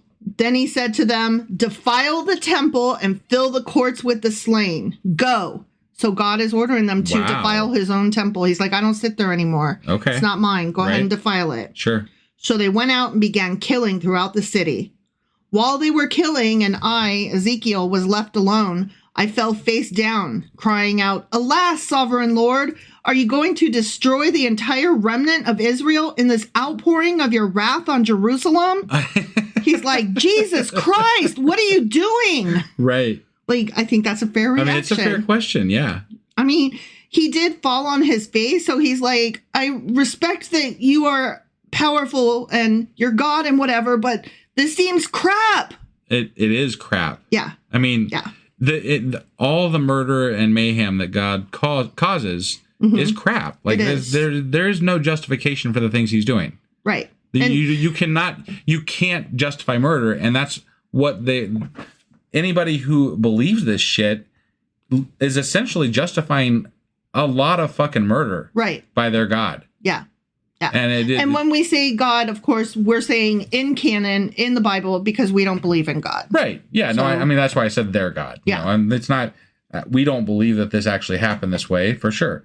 But these people, the people that do believe in God, believe that this is all real. Yeah. Like this, it's like they're okay with it. It's like if we watched Superman and thought that Superman could really fly and was out there saving the fucking world and flying and making time go backwards and shit. And didn't you have a cousin that thought Superman was real? I did. Yeah. we were talking about it the other day, and apparently I don't remember this, but apparently he jumped off some stairs one time and broke his arm because he thought he could fly like Superman. Wasn't he believing that like well into his... It was longer than he should have, for sure. Yeah. And didn't you have another cousin who believed in Santa well into longer than she should have? Yes. You got some interesting cousins, husband. Right. Well, when part of we argued with our cousin about the Superman thing, because we were like, okay, so do you believe, like, he believed the movie, right? So me and my brother at the time, I mean, we couldn't have been more than maybe 9 or 10, something like that. We were arguing with him like, okay, so do you believe that Rambo is real?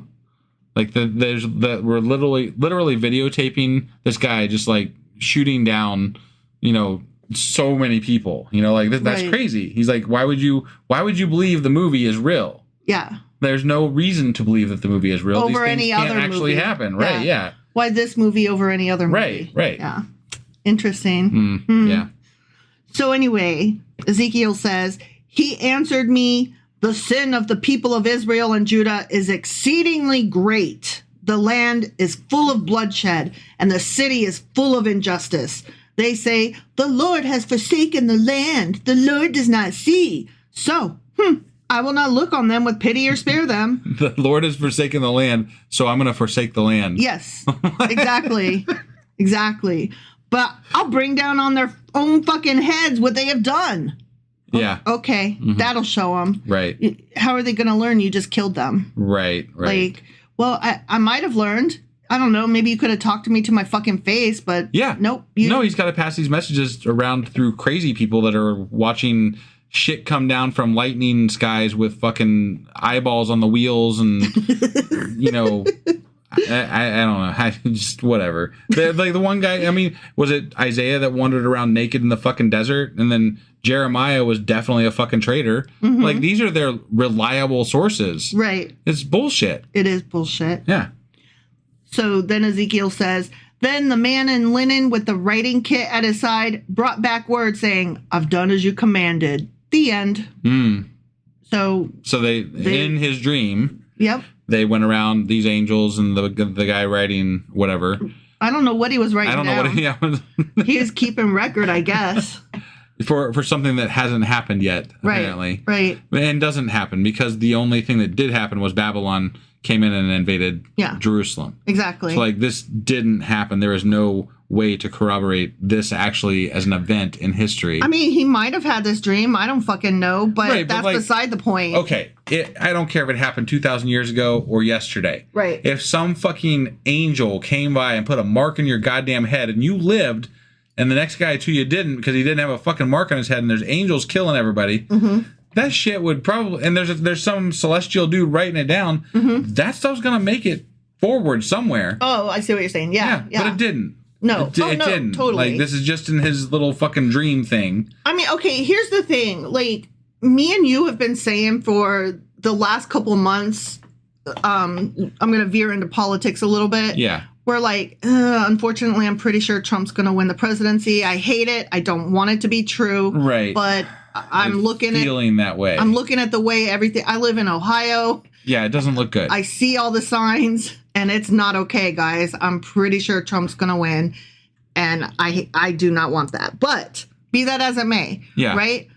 Now, just because if Trump does indeed win, whether through actual or cheating or what the fuck ever, I don't know. Yeah. Whatever. Right. If he does, that doesn't mean that we were prognosticators or people who could foretell the future or prophets, if you will. No, we're just reading the room. We're reading the room. We are sniffing what's on the wind, you know? Right. We pay attention to politics. And news and Yeah. Yeah. So, it seems to me that all of these prophets, they're all connected with leaders. They all have family in high places. Yeah.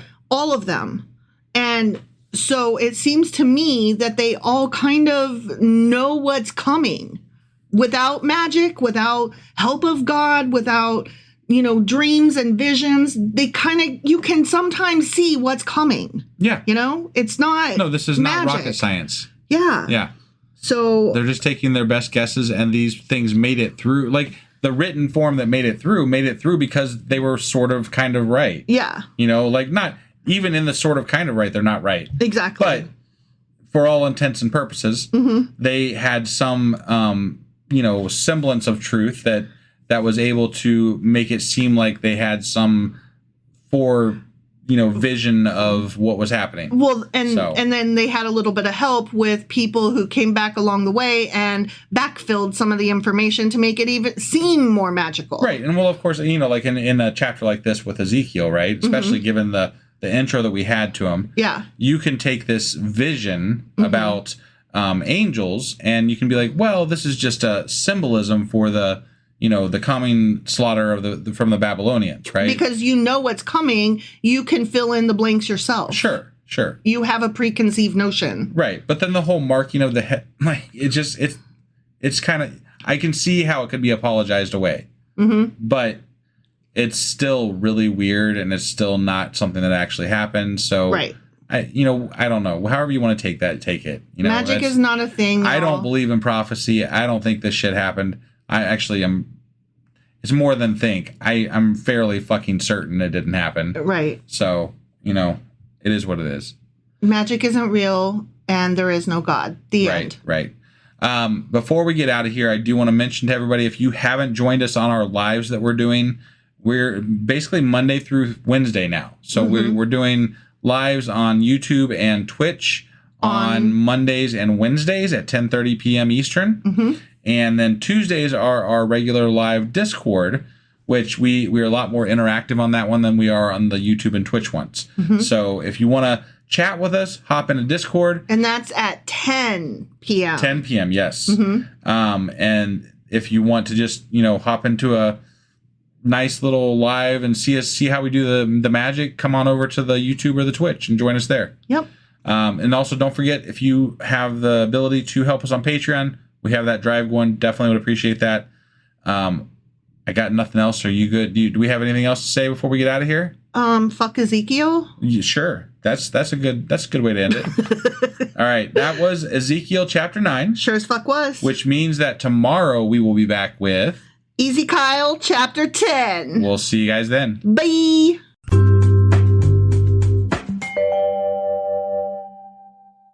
Husband. Wife. Do you remember what happened yesterday and how the hell we got here today right now? Well.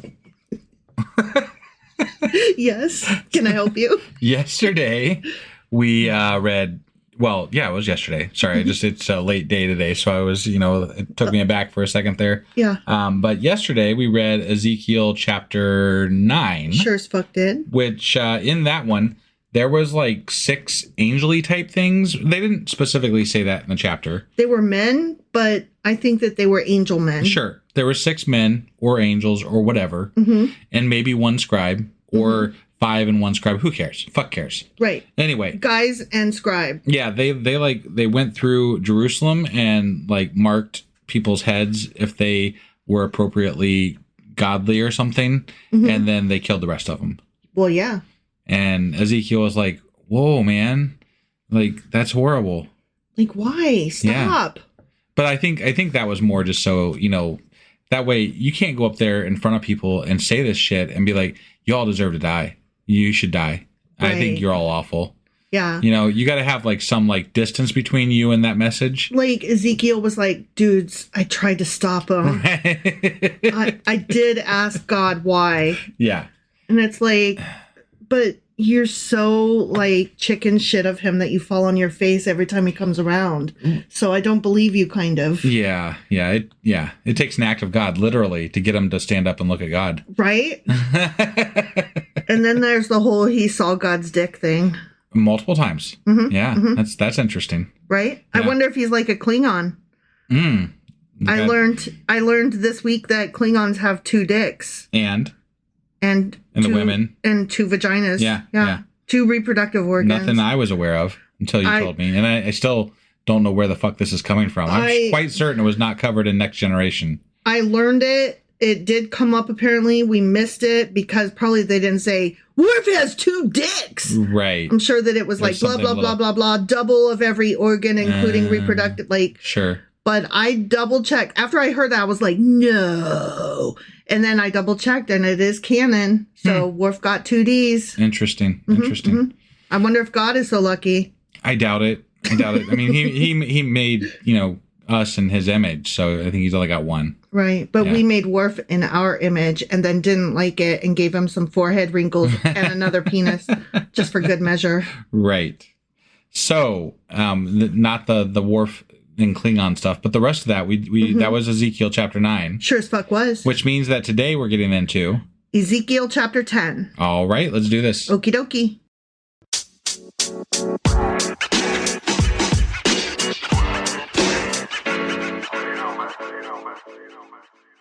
Hey, before we get into this, I forgot to mention a couple of things that we have ongoing. So right now we are doing a big Patreon drive, trying to drive some membership to get us up to a level that is going to help us promote our podcast and kind of move forward with things and spread it to a bigger, larger audience. We really need your help doing that. So we're doing that. You can track the drive on sacrilegiousdiscourse.com. And I've got a tracker at the top that as we get new memberships and they go live, we're going to move that needle, and hopefully you guys can help us do that. So go to sacrilegiousdiscourse.com and click through there to go to our Patreon page and sign up for a new tier, which of those tiers, we do have advertising tiers now. So if you do have something you'd like to advertise and you think it's something that would work on our podcast, feel free to sign up for one of those tiers and we will get your ad on our podcast. And they are limited, so take one now. Yeah, there's only 5 slots total available for the ads, so do it. All right, that being said, I'm going to let wife get into the episode here. All right, well, we are hopping into Ezekiel, Big 10. Ezekiel, chapter 10. Ezekiel, chapter 10, yes. Okay, here we go. Ready? I'm ready. I, Ezekiel. You, Ezekiel. Yeah. I looked. Did he look? Okay. And I saw the likeness of a throne of lapis lazuli above the vault that was above the heads of the cherubim. So he's seeing the throne again. So, okay. Okay. All right. You know the magical throne? Yeah. I'm just, nothing really precipitated this. Did we? I'm not really sure what's going on here. He saw it from from the first chapter. Now he's just seeing it everywhere, huh? I mean, he's seen it again 10 chapters later. Got it. 10 chapters. I would say that was my dyslexia happening. The Lord said to the man clothed in linen, so the scribey guy with the inkhorn, go in among the wheels beneath the cherubim. You know the wheels with the eyes? Yeah. Yeah. Fill your hands with burning coals from among the cherubim. I'm going to pass. And scatter them over the city. Okay. I'm a rider, not a fire starter. What the hell? And as I watched, he went in. So I guess the scribe guy, you know, the guy with the inkhorn. Yeah. I guess he went in and did it. Okay. Now the cherubim were standing on the south side of the temple when the man went in, and a cloud filled the inner court. Then the glory of the Lord, not the glory, the glory of the Lord rose from above the cherubim and moved to the threshold of the temple. So this is God removing his glorious self from the entire ark and the temple and everything. Got it. Yeah. Like this is more of that. Okay. The happening and of Jerusalem it. in whole, probably. Yeah. The Eventually. cloud filled the temple, and the court was full of the radiance of the glory of the Lord. So the glory of the Lord, like when we talk about the glory of the Lord, it's supposed to be like this physical thing. Like right. We don't say like the glory of the Lord and mean like it's glorious. He's glorious. We are actually referring to a physical God is physically essence. there. His glory is his like. Though this is technically a dream or something, a vision that he's having. So. Right. The sound of the wings, remember? Yeah. From the first chapter? Yep. Of the cherubim could be heard as far away as the outer court, like the voice of God Almighty when he speaks. Okay. Remember in the movie Dogma when God was played by Alanis Morissette? Yes. And she opened her mouth and like, what's his name? Ben Affleck, the bad angel, his head exploded. Yes. That was so cool. That's pretty cool. Yeah, I like that. Yep. When the Lord commanded the man in linen, take fire from among the wheels, from among the cherubim. The man went in and stood beside a wheel. Then one of the cherubim reached out his hand to the fire that was among them. He took up some of it and put it into the hands of the man in linen, who took it and went out. Okay. Okay, now I'm about to engage parentheses voice. Got Ready? it, yeah. Under the wings of the cherubim could be seen what looked like human hands. End parentheses. Okay. So the angels don't just have wings, they have human hands. I see. Okay. Yeah. I looked, and I saw beside the cherubim 4 wheels, one beside each of the cherubim. The wheels sparkled like topaz. As for their appearance, the 4 of them looked alike. Each was like a wheel intersecting a wheel. Remember? Yeah, Remember? that was the words they used. Yeah. As they moved, they would go in any one of the 4 directions the cherubim faced. The wheels did not turn about as the cherubim went. So it was just able to, zoom. They just went the ways, but it didn't turn. Right. Okay. It was like side to side and back and forth. It's like a really shitty Atari game. It's like Professor Xavier's wheelchair from X-Men. Yeah. And it was floaty and goey. Right. Yeah. The cherubim went in whatever direction the head faced without turning as they went. Their entire bodies, including their backs, their hands, and their wings, were completely full of eyes, as were their 4 wheels. Wow. So many eyes. It's eyes all the way down. Yeah. I heard the wheels being called the whirling wheels.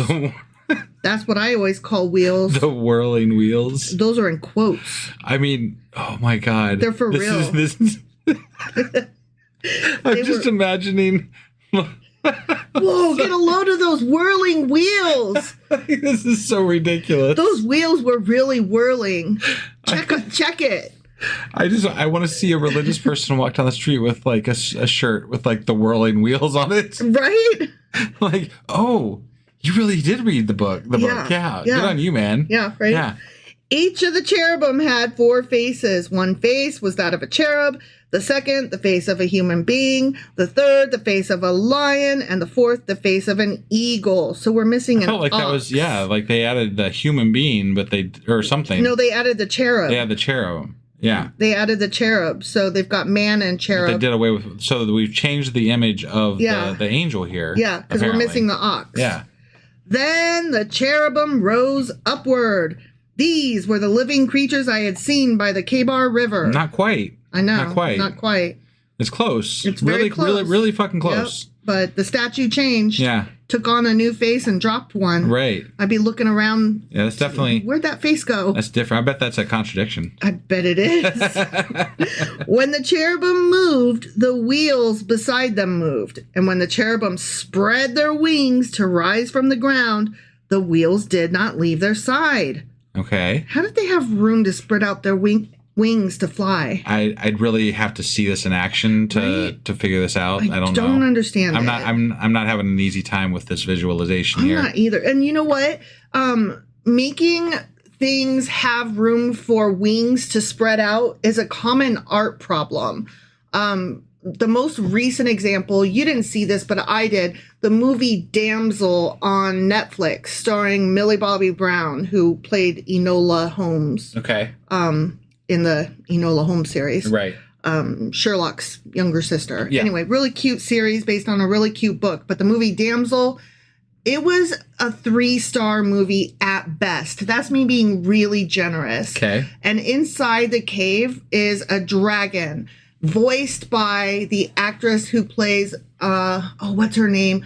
Like, Amasarala. I can't remember how to say her name, but in The Expanse. Yeah. You know who I'm talking about, right? Yes, I do.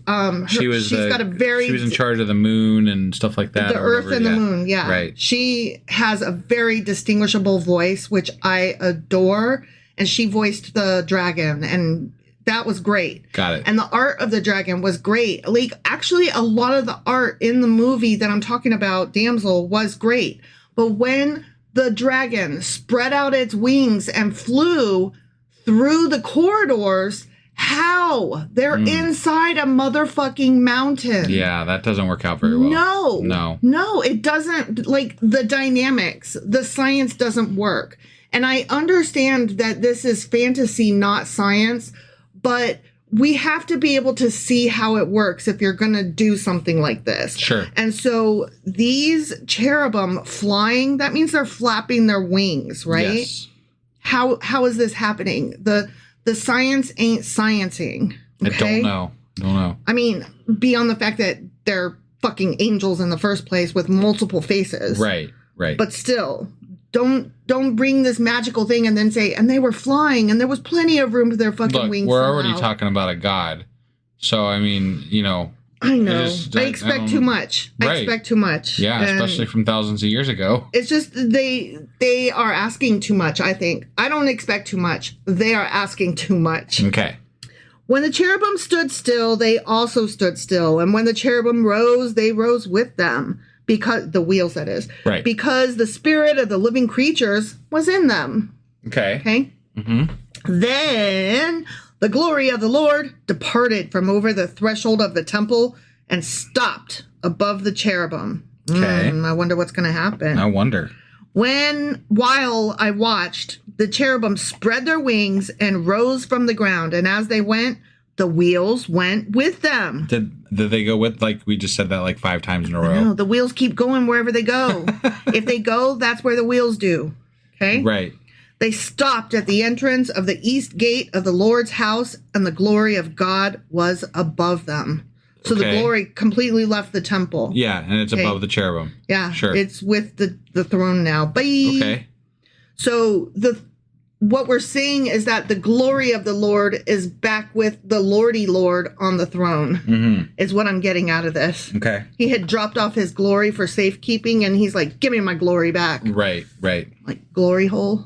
No, that's something different. Yes. That's something different.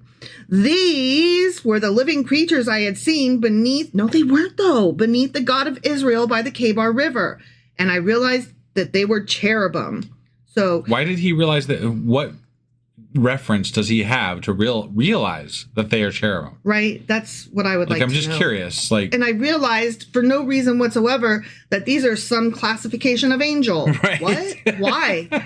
Why? Maybe it's some classification of snake. Right. Maybe it's some classification of fever dream. Right. Yeah, like you have no fucking reference for what an angel looks like. So weird. Or that they even exist. Yeah. Like, I mean, moreover, right. Yeah. Each had 4 faces and 4 wings, and under their wings was what looked like human hands. Was it? Man. Mm-hmm.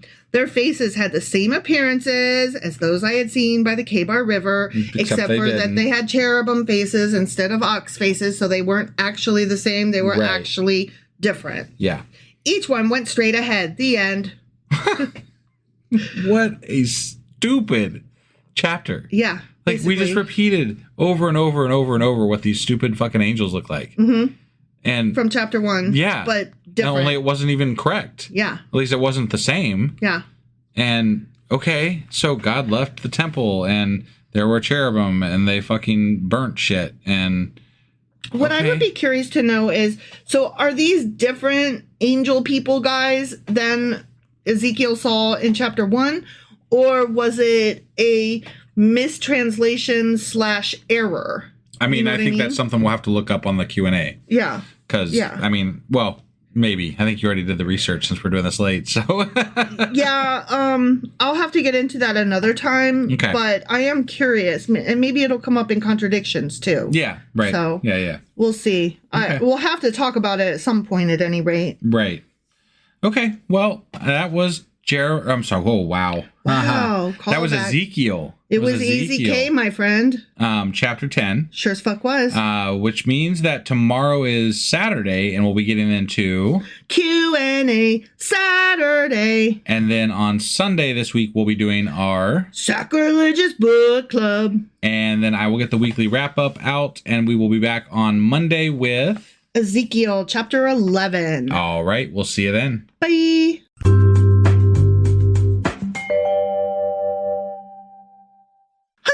Wife! Guess what we're doing today? Well, it is still barely Saturday, so that means that today we're doing our... Q&A Saturday. And what are we Qing and Aing today?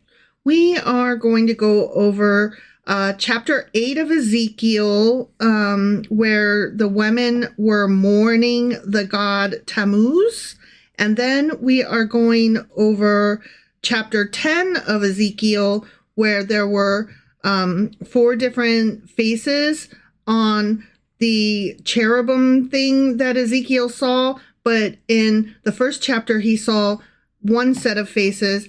And in chapter 10, he saw the same set of faces, but with a difference. And what? And right. Yeah, so we're going to go over those. So those are the only questions we had on 6 through 10 then? Mm-hmm. Okay. Yes. All right. Sounds good. Before we hop into this episode then, I do want to mention again that we are doing a drive for Patreon right now. We're trying to get up to a $400 per month level to help drive our podcast forward and help kind of get the word out about us. So we would definitely appreciate you heading over to our website at sacrilegiousdiscourse.com.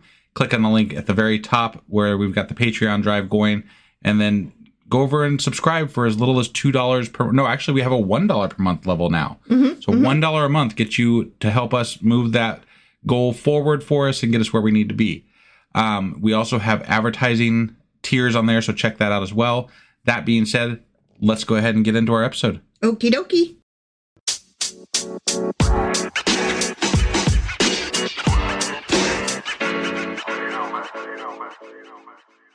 All right, so we are going to talk first about one of the visions that Ezekiel had. Okay. You remember how first he went into the building and he saw through the building that there were people, that little peephole that God created or whatever.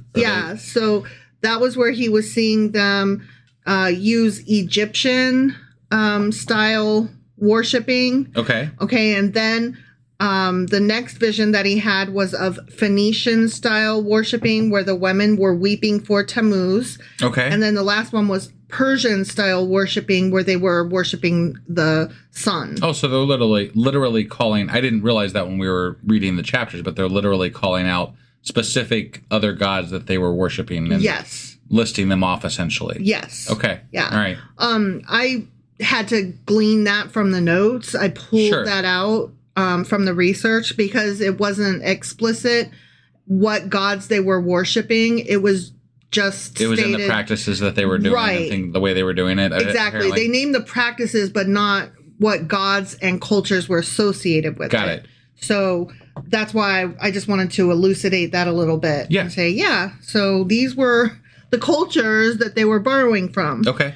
But, we know about their Egyptian stuff. We know about the worshiping the god. I mean, everybody knows about, worshiping Ra kind of thing. Sure. So we're not going to get into that too much. What I really want to talk about, though, because I had never heard of this before, was the middle one, the Phoenician worship, where the women were weeping for Tammuz. Okay. Okay. Mm-hmm. And that specifically is stated in verse 14 of chapter 8. Then he brought me to the entrance of the north gate of the house of the Lord, and I saw women sitting there mourning the god Tammuz. Okay? Yeah. So why were they mourning? And who is Tammuz? And what the fuck is happening there, right? Yeah, sure. Okay, so an ancient ritual of Sumerian origin, the weeping is to commemorate the death of seasonal fertility. So like the end of spring. Okay. And the cult stresses the mourning aspect of it. Okay. It's known to the Sumerians actually as Dumazid, the shepherd, instead of Tammuz, but it's the same guy. I think it's interesting, though, that Sumerian gods survived this long. Like that's something that and we know that much of the Bible is based on in Old Testament and was based on older gods and older stories. So I mean, it's not completely surprising, but to actually have a specific practice being mentioned in the Old Testament is kind of amazing. Oh, it gets even better because he was known before that to the Canaanites as Adon. Okay. Okay. Right. And that's where you get into the Adonai. Right. You know, like Lord, God, holy, right? Yeah. So Tammuz was an ancient Mesopotamian deity associated with agriculture and shepherds, who was also the first and primary consort of the goddess Inanna. We've talked about her before. Right. She was later known as Ishtar. Right. I remember we did a kind of a deep dive on that. We did because she was named as the Queen of Heaven. And we were like, whom's the fuck is the Queen of Heaven? And that's why we looked her up. We didn't look her up. We looked up who is the Queen of Heaven. Sure. So, and she was at one time God's wife, God's consort. So that's also where like the Asherah poles and stuff like that comes from? Yep. Okay. Yep. That is correct. Because that's all the same, essentially, same realm of worship and whatnot. It's the same goddess in various incarnations, depending on which region was worshiping her. But yes, that is correct. Okay. So in the story, Inanna is who we're talking about, perceives that Dumazid, which is the, what's his name? Tammuz, same guy. Okay. Right. So Inanna perceives that Dumuzid has failed to properly mourn her death. So when she returns from the underworld, she allows the Gala demons to drag him down to the underworld as her replacement. Okay. I don't know what Gala demons are, but they're under her control, and she makes them take him down. Okay. Yeah. That could be a whole nother rabbit hole possibly. Yeah. Oh, yeah. I had to really restrain myself here because when we start getting into these gods, the Mesopotamian and the Canaanite things and the Sumerian things, they develop into the Greek and then the Roman gods that we're familiar with today. Okay. So I had to really restrain myself. Got it. Okay. Yeah. So Inanna later regrets this decision, and she decrees that Dumuzid will spend half of the year in the underworld, but the other half of the year with her. Oh, okay. While his sister Geshtinana stays in the underworld in his place those other 6 months. I see. Thus resulting in the cycle of the seasons. Okay. Okay. All right. Now, in the Epic of Gilgamesh. Yeah, which also has a lot of biblical references. Tammuz, again, the same dude as Dumuzid. Right. Okay. Right. Tammuz was the lover of Ishtar's youth. And Ishtar, again, is Inanna. Okay. Yeah. Who was turned into an Alalu bird with a broken wing. Okay. Okay. Yeah. So that's what happened to him in that story. Got it. So there's different stories of him with different names and different end results of his activities. Okay. So sometimes he's dragged to the underworld. Sometimes he's turned into a bird with a broken wing. Just depends, again, on what region it is and what's happening. Sure. Okay. So Dumuzid was associated with fertility and vegetation, and the hot, dry summers of Mesopotamia were believed to be caused by Dumuzid's yearly death. Okay. Yeah. So as he would go to the underworld, so would go all of the living plantation with him. Right. Okay. Yeah. During the month in midsummer bearing his name, which is July. Okay. FYI. Yeah. People all across Mesopotamia would engage in public ritual mourning for him. Okay. So they're sad because their plants are all dying, which means, you know, not only is our agriculture coming to an end for the season, but now we about to freeze to death. Sure. And that fucking sucks. Right. Right? The cult of Dumuzid later spread to the Levant and to Greece, where he became known under the West Semitic name Adonis. Okay. Okay. I wondered. It kind of sounded like that when might I be said what it is. Adon. Yeah. And I did mention this on Friday too, that he is Adonis in a previous incarnation. Right. The cult of Ishtar and Tammuz may have been introduced to the kingdom of Judah during the reign of Manasseh, which I find very interesting because to have been brought in, that means that it wasn't dead yet. Right. You know what I mean? Yeah. So these stories kept being there and surrounding them, the Israelites, and some kings let the stories prevail while others tried to, you know, stomp out the fires of them. Well, yeah. I mean, we talk about it all the time, how these stories are like kind of like an undercurrent in the Bible. Like they, not specifically the stories, but the reference to these other gods and these other things that are happening with regard to other gods. So exactly. Yeah. Yep. In Greek mythology, Adonis was the mortal lover of the goddesses Aphrodite and Persephone, he was famous for having achieved immortality. He was widely considered to be the ideal of male beauty in classical antiquity. So when we see a lot of Greek statues, those are generally statues of Adonis. Got it. That perfect male figure is Adonis. Sure. And so that's what we mean today if we say, wow, he's a real Adonis. Right. Like, I don't think people our age and younger, like we're in our 40s, I don't think we don't people really use it 40 and younger would use it. But I've it was a heard term it before. that's been thrown around at, you know, recent generations anyway. Yeah. So. Yeah. So younger people wouldn't know what the fuck we're talking about, but younger people probably aren't listening. And if they are, well, now you learned a thing. So, wow, what an Adonis. Right. Yeah.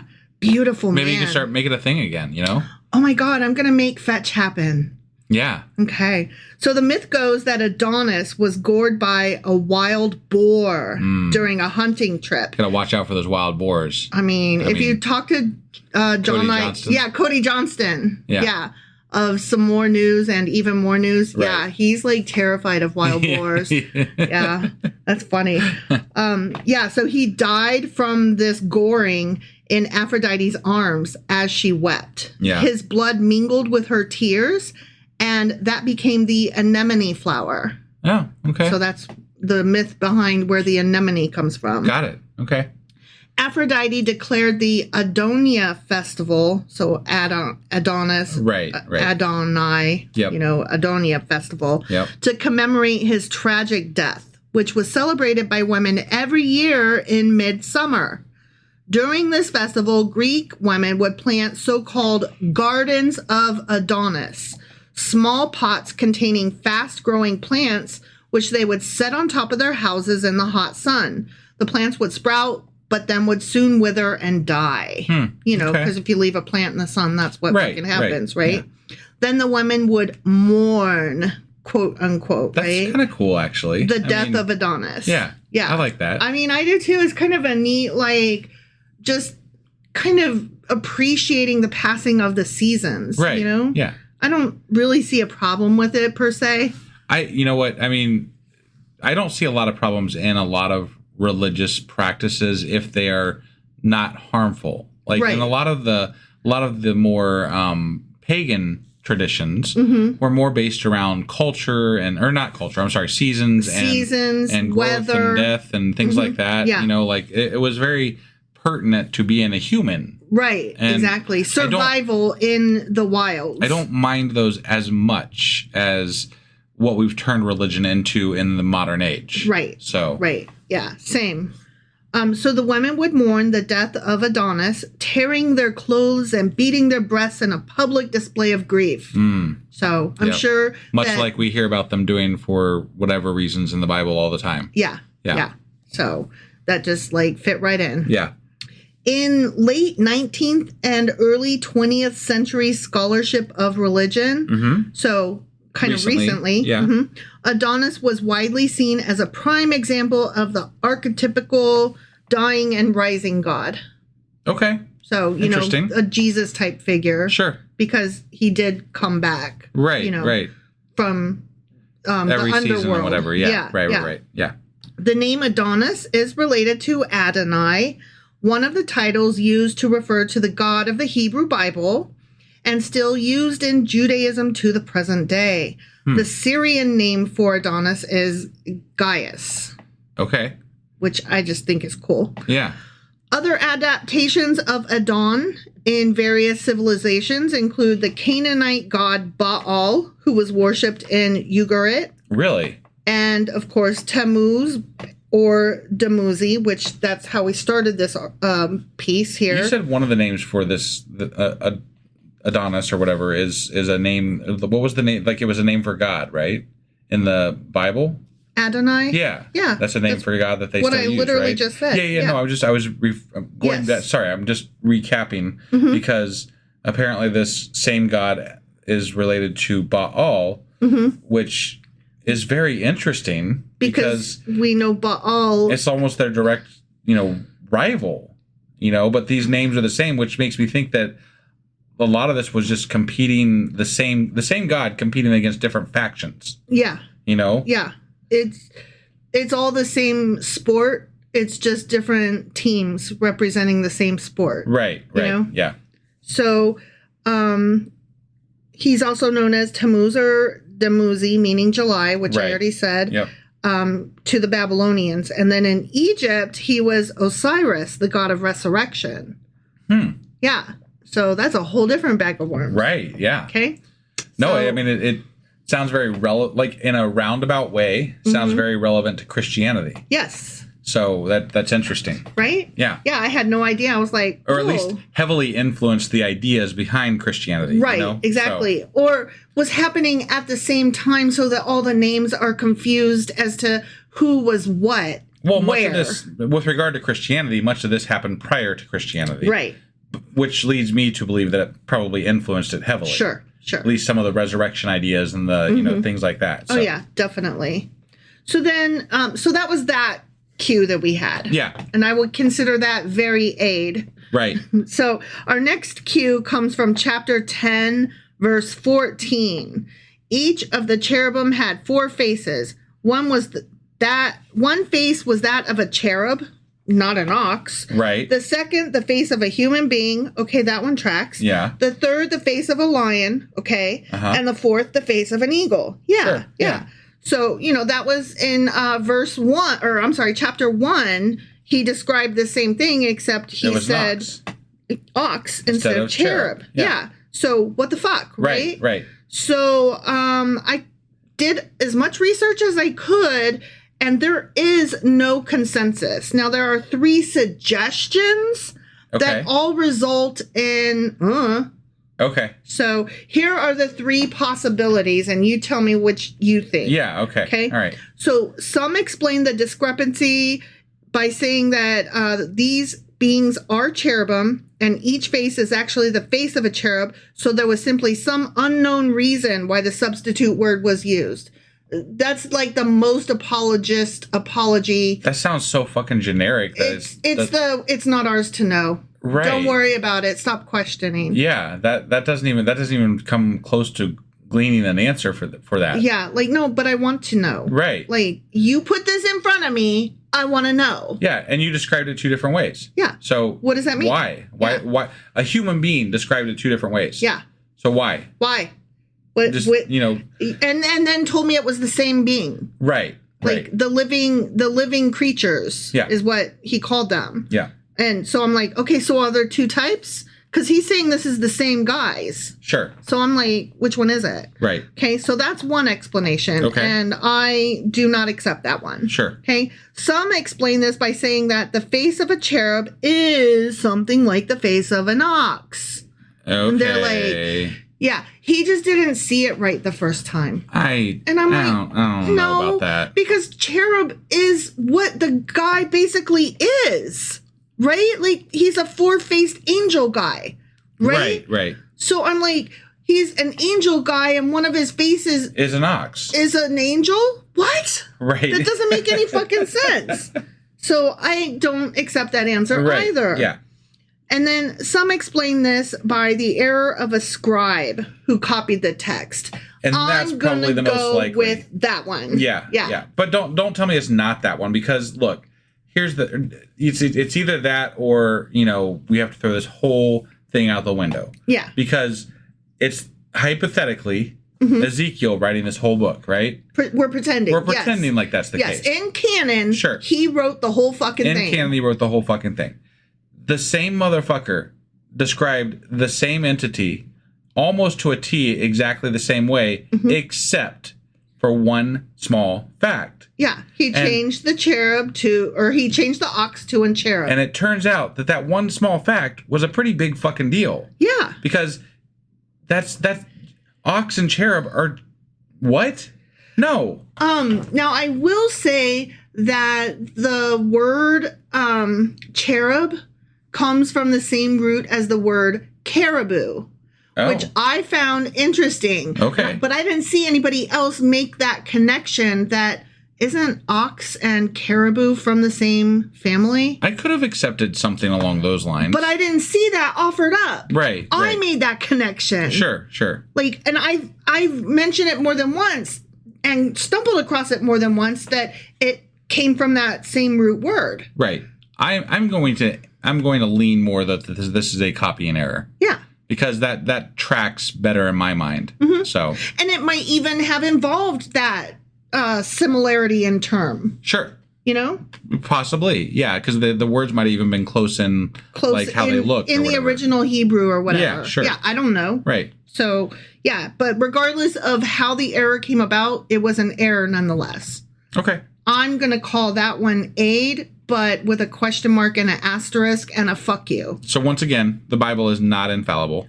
Correct. This is not the word of God. Correct. Okay. I just wanted to clarify. And also, because we even are sitting here with these questions about this ridiculous book, God is a dick. There you go.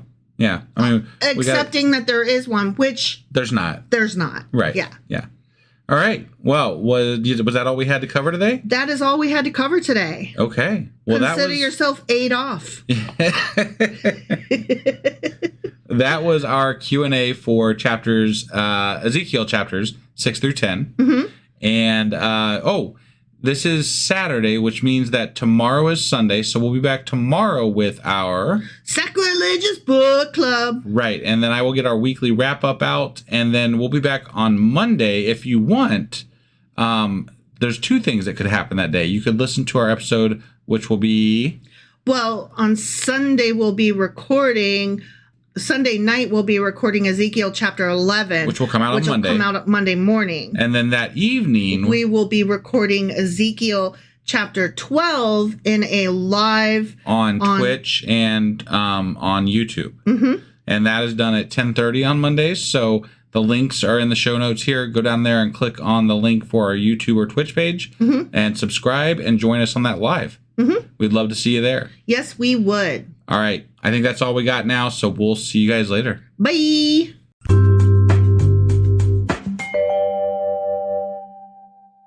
Husband. Wife. Guess what we're doing now? Well, it is late on Sunday, but it is still Sunday, so that means that we are doing our... Sacrilegious Book Club. You messed me up. If we can get our shit together, yeah. You were like, blah, blah, blah, and I was like, what? Yeah, what? Sorry. Yeah, it's Sunday. It's still Sunday. And that's book club currently, day. Yeah. Yep. So what are we book clubbing today? We are still reading A Treasury of Jewish Folklore, Stories, Traditions, Legends, Humor, Wisdom, and Folk Songs of the Jewish People, edited by Nathan Ozubel. We finished Part 1, Jewish Salt, Part 2, Heroes, Part 3, The Human Comedy, and we are currently in Part 4, Tales and Legends. And today we'll be reading from Chapter 4, Folk Tales, which we started last time, and so we're finishing up this time, and we'll be reading Chapter 5, Demon Tales. Ooh, Demon Tales, huh? I know, right? All right. That sounds like fun. Mm-hmm, mm-hmm. All right. You ready to get into this? Sure as fuck am. Well, let's do it. Okie dokie.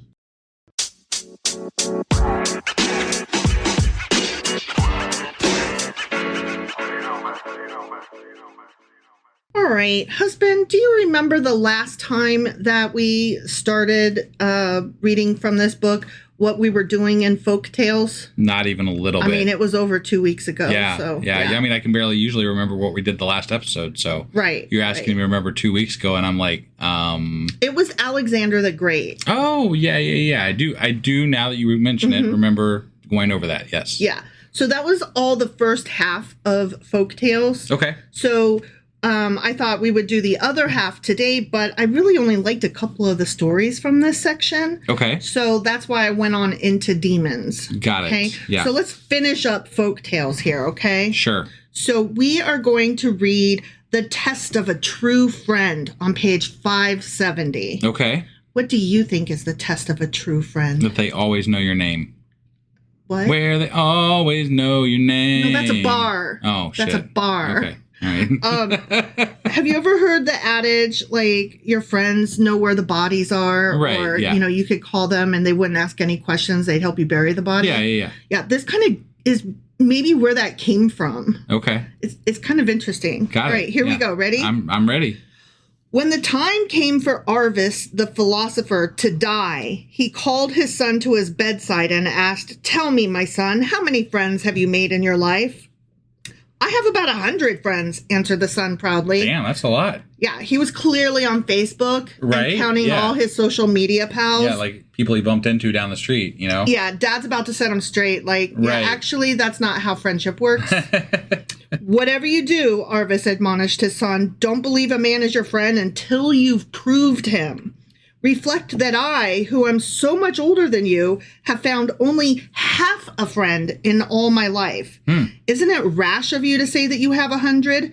Therefore, my son, go and prove your friends and find out if you have one real friend among them." Okay. Yeah. So there's going to be some test he's going to put to his friends. Oh, huh? yes. Okay. I'm about to tell you what that test is. Got it. Okay. "How shall I prove them?" the son asked. Then Arvis instructed his son, "Slaughter a calf, cut it up in pieces and put them in a sack. Also, dip the sack itself in blood. Then carry it to one of your friends and say to him, "Dear friend, help me, I implore you. I've just killed a man. Oh. Please bury him in your yard and nobody need ever know about it. In this way, you will save me from disaster." Right. Yeah. Yikes. Okay. The son did as his father counseled, and bringing the sack to a friend, he pleaded with him to help conceal it. His friend replied, "Remove that carcass from my house and be off with you. Bury it elsewhere yourself and suffer the consequences of your crime. That's not a friend. Furthermore, never darken my threshold again." Although I gotta stop you here though. Right? A friend, if you don't question at least, like, what the fuck did you do, man? Right. What happened? You have to at least question. Yeah. You can't just do it blindly. Because you might be helping a fucking serial, you know, like this friend hasn't tested you with the same method. Right. So how the fuck do they know what you're up to? I think the fact that this guy didn't tattle on him, but was just like, "Look, I'm going to pretend this never happened, but no, I'm not going to help you, go away." That's a little bit friendly. I think people generally just don't like to be involved with other things. Okay, that's true. That is They're like, true. Get that out of I don't even want to know that happened. But you know? let me ask you this. Wouldn't you be afraid for the rest of your life that this guy that you just found out in your mind is a murderer? Right. Wouldn't you be afraid that he would come to you and kill you because you know his Right, dirty secret right. and you wouldn't help him? Yeah. So I don't know. Like, Right. you have a choice to make there. Live the rest of your life in fear that a murderer is going to get you, or go ahead and play friend-like and maybe find out what happened while you're helping Well, him. we don't know. Maybe he came back like an hour later and was like, "Ha, just kidding, man. That was just a calf." Yeah, I don't think he did. Okay. But all right.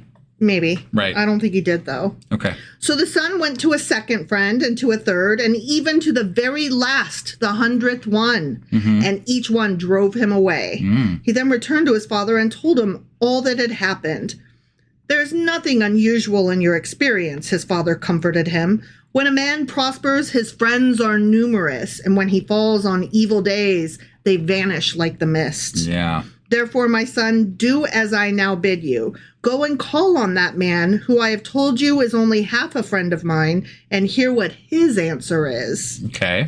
The son went to call on his father's so-called half-friend. Right. He begged him to bury the bloody sack secretly. His father's half-friend answered, "Come quickly into the house so that the neighbors won't see you." He also sent away his wife and children, and when they were alone, he began to dig a grave in his yard. When the grave was dug, the son of Arvis, the philosopher, revealed the true contents of the sack. Okay. But he waited till the fucking grave was, dug up. Yeah. Right. When you have like, "Oh, no, man, you ain't gotta, no, that's cool. Thanks." yeah. Right? Yeah. Just the fact that you're willing to do it. That's cool. Yeah, Right. yeah. You are the friend my father claimed you Sure. to be. Yeah. I Much definitely would not appreciation. make anybody dig a hole. Right? Like, good day to you, sir. Right. "I came only to prove you as a friend of my father, and I know now that you are a true friend," he cried. The son then returned to his father and told him of the loving kindness his half-friend had shown him. Yeah. "But tell me, father," he asked, "do you think there is anybody in the world lucky enough to have a whole friend?" "I have never in my life seen a whole friend," his father answered, "but I've heard a story about one." "Tell me about it," begged the son. I'm curious because, like, what the fuck is a whole friend? Right? His father then told him the story of true friendship. Okay. Yeah, I thought this was a pretty decent story, Okay. honestly. Yeah. "Once there were two young merchants. One lived in Egypt, the other in Babylon.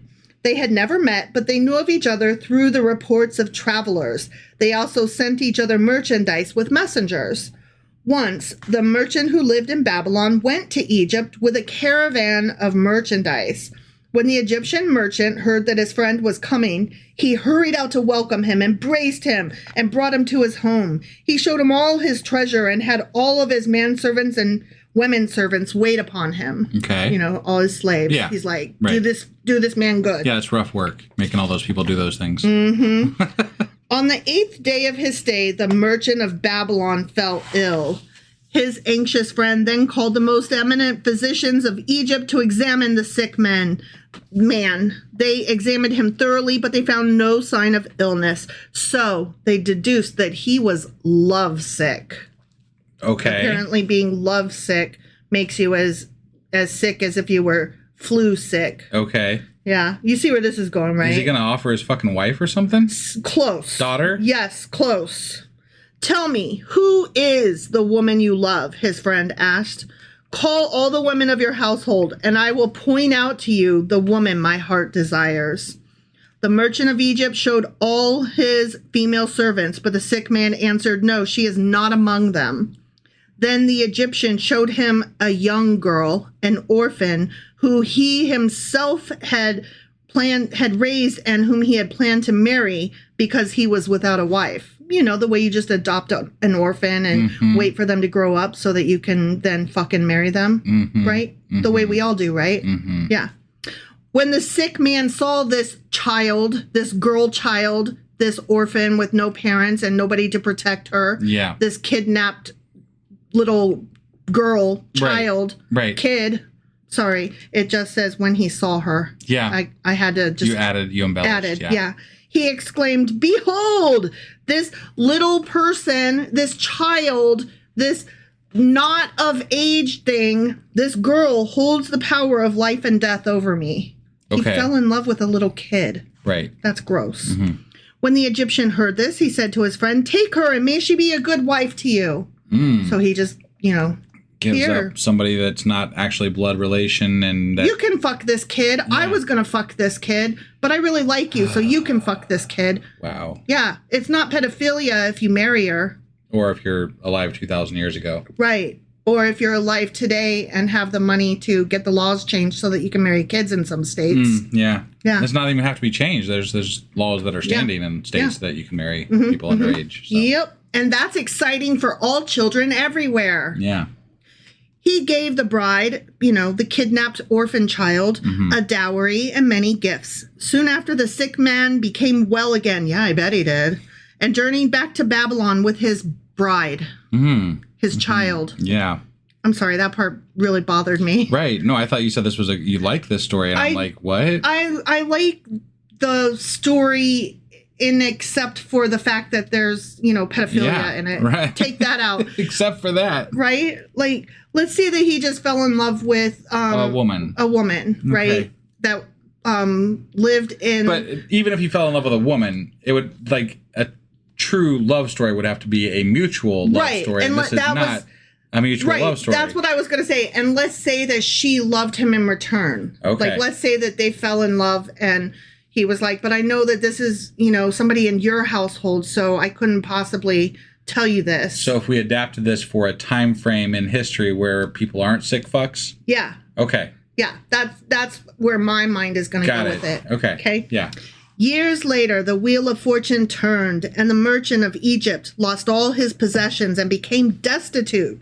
In his despair, he thought of his friend and said to himself, I will go to my friend in Babylon, for he will surely help me. Yeah. When he arrived in Babylon, the merchant of Egypt was footsore from his long journey. His shoes were torn and his garments were in tatters. He trembled for fear that his friend would not recognize him and that the servants would drive him away as a mere beggar. Yeah. He spent the first night in an abandoned house at the city's outskirts. As he looked out on the street, he saw two men quarreling. One of the two drew a knife and stabbed the other to death, and then he ran away. Oh, this shit. escalated quickly, right? Yeah. A multitude soon gathered and began to hunt for the murderer. When they entered the abandoned house, there they found the merchant from Egypt. Oh. Yeah. Do you know who murdered this man? They asked him. Now the destitute man felt sick of life, and the thought of death appeared sweet by comparison. So he cried, I am the murderer. He went ahead and took the rap. Because it was his friend who... He doesn't know if it was his friend or not. Okay. He just was like, I might as well be dead. Like, I'm so poor. And but he's right there near his friend. I know. What but he's fuck? like, whatevs. Okay. But he was also embarrassed and ashamed. He thought his friend might not recognize him. So even though he was planning to go to his friend, he was still iffy even about that. Okay. So he was like, fuck it. Go ahead and just hang me for murder. Okay. So that the real murderer can go free. I guess. Because we love a murderer. Somebody you don't even know who the fuck it is. Right? Thereupon they took him and cast him into a dungeon. The next morning, the judges sentenced him to be hanged. All the inhabitants of the city came to watch the execution because that's fun. That's entertainment. Yeah. Among them was his friend, the merchant from Babylon, who indeed recognized him. Even so, Yeah.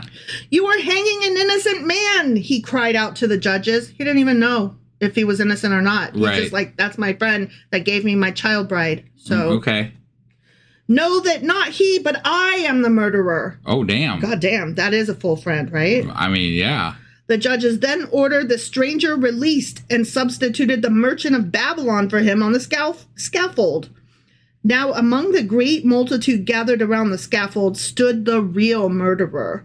The spectacle of such true devotion between two friends stirred him deeply. He said to himself, if I permit an innocent man to die for my crime, I shall receive a terrible punishment in the next world. Bullshit. I know. Oh, sorry. Did I? Yeah. Did you cough bullshit just then? So he cried to the judges, release this man. Neither he nor his friend has committed this murder. The first took upon himself the blame because he found life insufferable. I don't know why he knew that. Yeah, why? But somehow he knew that. Maybe they were allowed to talk on the scaffolding or whatever. Yeah, let's go with that. As long as we're say your last things here. So as long as we're rewriting the story, let's do it. Yeah. The other took upon himself the blame because of true friendship for the first. Know that I am the real murderer. Hang me and do justice. I feel like back then they just hung all three of them and been done with it. Like, all y'all are just weird. This is ridiculous. Yeah. You got. We're gonna hang y'all today. Yeah. So, yay, 3 for the price of 1. And the crowd cheered because they were so excited that, this is their Facebook of the time. You would think that an event like that would make people pause and be like, hey, maybe the death penalty isn't the best option. Right? Yeah. Yeah. Maybe since the murderer came clean himself and showed that his heart could be moved, maybe instead let's rehabilitate him. Right. Because we don't even know why he murdered the other guy. Yeah. Maybe the other guy, raped his daughter or something. Right. Not that I'm advocating murder, but I'm just saying maybe there were reasons that we don't know about. There wasn't even a fucking trial. They just decided they were like, you're a murderer. We're going to hang you. Right. Retribution and whatnot. All right. This is the other story I'm going to read from this section. It's called The 3 Daughters, or The Evil of Tale-Bearing. Okay. And it's on page 583. All right. Okay. Once upon a time, there lived a pious man who had 3 daughters. The first one was a thief. The second was a sluggard. And the third was a liar who never spoke the truth and who slandered people whenever she had an opportunity. One day, a pious man who had 3 sons came to the city and said, you have 3 daughters and I have 3 sons. Let us make a match between them. Because that's how we do it. Right? Mm-hmm. But the father of the girls said, let me alone. My daughters are not good enough for your sons, for each one has a vice. Oh my God. At least he was honest. I'm thinking this is awful. You are literally, okay, first of all, you're doing something that you shouldn't. I mean, okay, look, I know the times were different. And culture, and that's what happened back then. They still do that today. Right. But how you're giving away a human being, and then you're like, and my own children, I'm going to say aren't good enough to even be given away. Fuck you, dude. Yeah. You're their dad. Yeah. Fuck off, man. I mean, honestly, if you have 3 kids, one of them is a liar, one's a thief, and one's a lazy ass, why? It seems like it might have, apple doesn't fall far from the tree, right? How pious were you, my good sir? Right. The father of the boys asked, what are their vices? And the other replied, one's a thief, the second is a sluggard, and the third is a liar. The father of the boys asked, have they no other vices than these? If so, I will cure them. Leave it to me. So they were betrothed, and he took the damsels with him and married them to his sons. As soon as the weddings were over, he gave to the thief the keys to all his money and satisfied her greed so that she had no reason to steal. Okay. To the second, he gave men servants and maid servants in plenty so that she should have nothing to do. Go ahead, be lazy, it's fine. As to the third, he fulfilled all her wishes so that she should not tell lies or slander anybody. And whenever the father-in-law left her house, he embraced and kissed her, for he hoped that by being good to her, he would cure her of her evil quality, and she would not carry on slander anymore. Talking shit about people. All right, so they get rewarded for bad behavior? Yeah. Okay. That's awesome. I'm okay. All right. Anyway, I'm listening still. I'm trying to like, I'm assuming like a lot of these stories, there's some sort of like a moral message or a moral. Right. And thus far, we're shooting pretty low on these stories here today. No, it's great. It's great. One day, the father came to see how his daughters were getting on. So he went to the first one and asked her how she was getting along with her husband and how she was treated by her parents-in-law. She replied, I thank you so much, Father, for having given me in marriage to this man, for I have everything my heart desires. And moreover, I have all the keys in my hand so that I do not have to steal. It's almost like she's saying, it's a good thing that my husband has money. You obviously didn't have enough, and that's why I had to steal. Right. You son of a bitch. Yeah, yeah. Like, oh, sorry I wasn't rich? Yeah. Jesus. Like, guess what? You can be not rich and also not be a thief. Right. You know? Yeah. Like, we're not rich and we're not thieves. How Right. about that? Isn't that neat how that works That's out? pretty neat, yeah. Then he went to the sluggard and asked her. Hold on. I've taken a pen from work. Oh, yeah, you I want to did. be completely honest No, here. So. I've done the same multiple times. Yeah. Actually, you took a roll of toilet paper from I work. did during the pandemic. Yeah. You did. You Yeah. did. And sometimes you still tape from work. Occasionally. Yeah. Yeah. I took paper from work one time. An entire package of paper. Not like a box. Right. But definitely an unopened paper package. I mean, whatever. Yeah. You know, sometimes you need printing paper, you know? Sometimes you just got to do what you got to do. Right. And a company ain't going to miss it. Yeah. All right. So anyway, he went to the lazy ass and asked her how she was getting on. And she also said, I am so thankful to you, Father, for having brought me here. For I need not lift a hand. I have men servants and maid servants in plenty. And my husband and parents-in-law all treat me very well. See, it pays to be lazy. You just wait around. Yeah, I guess. Everything works itself out. Right. I mean, that's what I always like to believe, because I am a lazy ass. What? Then he came to the daughter who told lies to ask her how she was getting along. And she said, you are a fine father. I thought you gave me one husband, but it seems you gave me two, the father and the son. For no sooner does my husband leave the house than my father-in-law comes in and kisses me and hugs me and wants me to do his will. Remember, slanderer? Oh, yeah. Dear father, if you do not believe it, come tomorrow morning and you will see it is true. Next morning, the father came and she put him in a room where he could see what was going on. Her father-in-law came as usual and kissed her and embraced her and said to her, my dear daughter-in-law, how are you getting along? Is there anything you want? He did all this with the good intention of curing her of her vice, you know, as we said. Right. But her father, who saw it, grew furious and rushed out of his chamber and killed him. Oh, my God. Then he tried to get away, but when her two brothers-in-law came home and found their father lying dead, they killed their father-in-law. Oh, my God.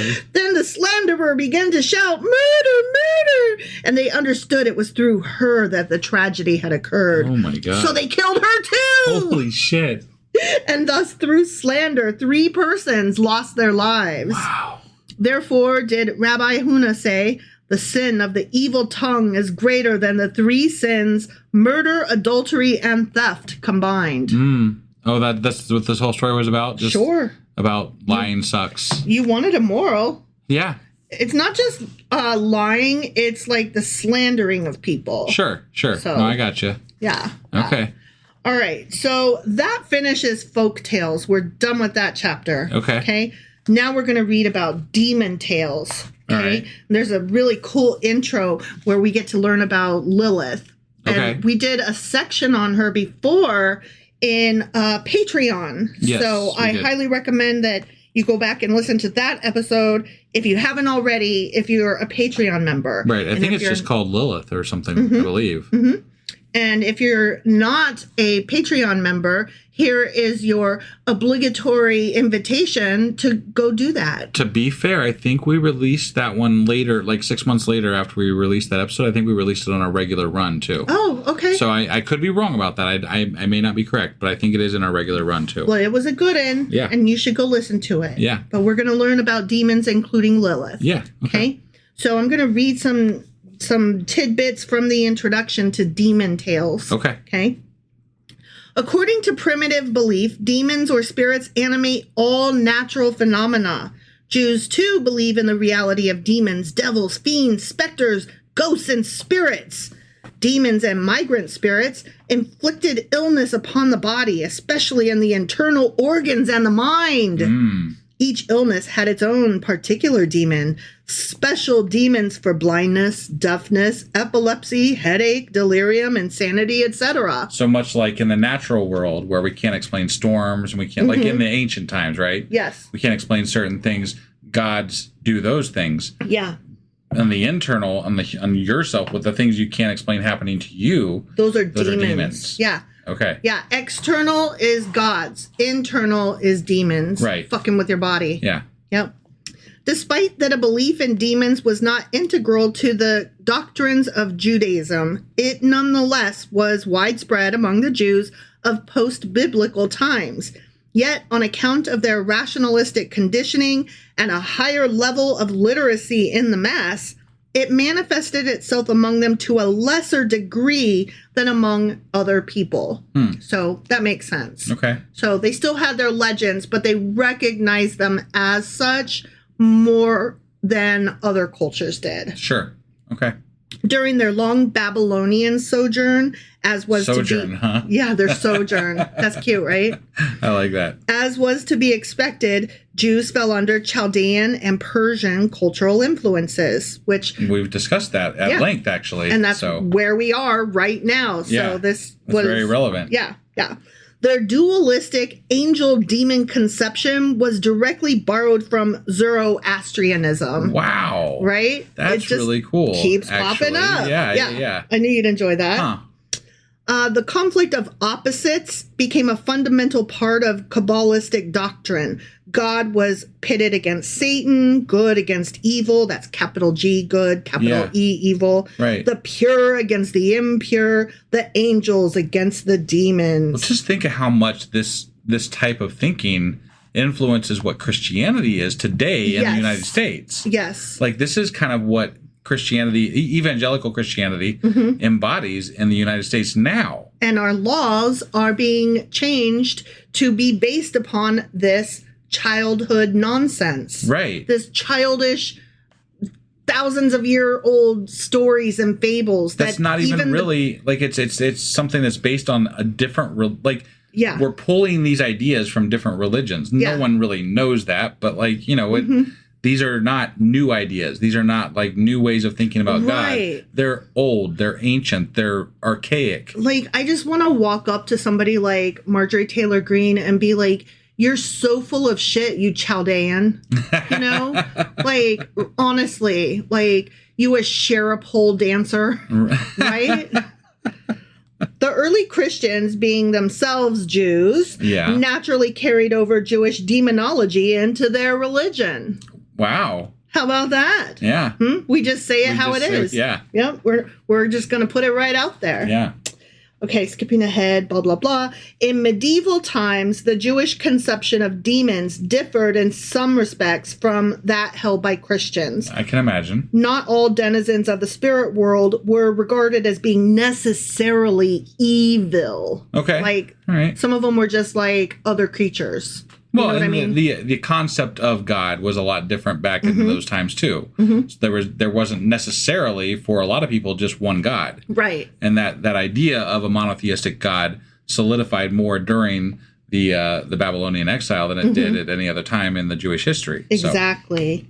Some were even considered to be benevolent and helpful to the pious and the deserving in time of need. Okay. And we will read a story that kind of has one of those people. Well, and specifically Lilith is kind of got different aspects to her, right? Like, there's good stories, there's bad stories. Sure. There's, there's a lot of people that she represents strength to. Yeah.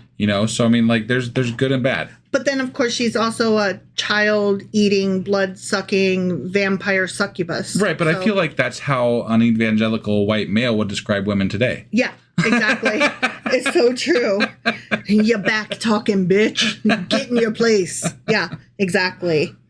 The medieval Jews believed that demons resembled angels in 3 ways. They had wings, they could fly from one end of the world to the other, and they could foretell future events.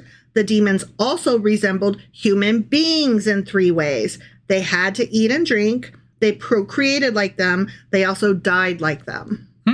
So Okay. they were like the in-betweens. Got it. And therefore this would allow you to call other people demons and, whatever. Exactly. Hence the witch trials and shit like that. Yes. Right? Yes. They subsisted on the natural elements, water, fire, wind, and moisture. Which I'm like, what's the difference between water and moisture? Like, do you mean fog? Say fog. or dew. Like, there's a difference between a body of water and dew. Right. So it's just right. It's all the same fucking thing, but they weren't. It's water. Okay. Again, they didn't have scientific methods to decide why is this and that's that. Right. So it was two different things to them. Right. It's just silly. Yeah. Well, yeah. The only possible cause of death among them was when they got dry.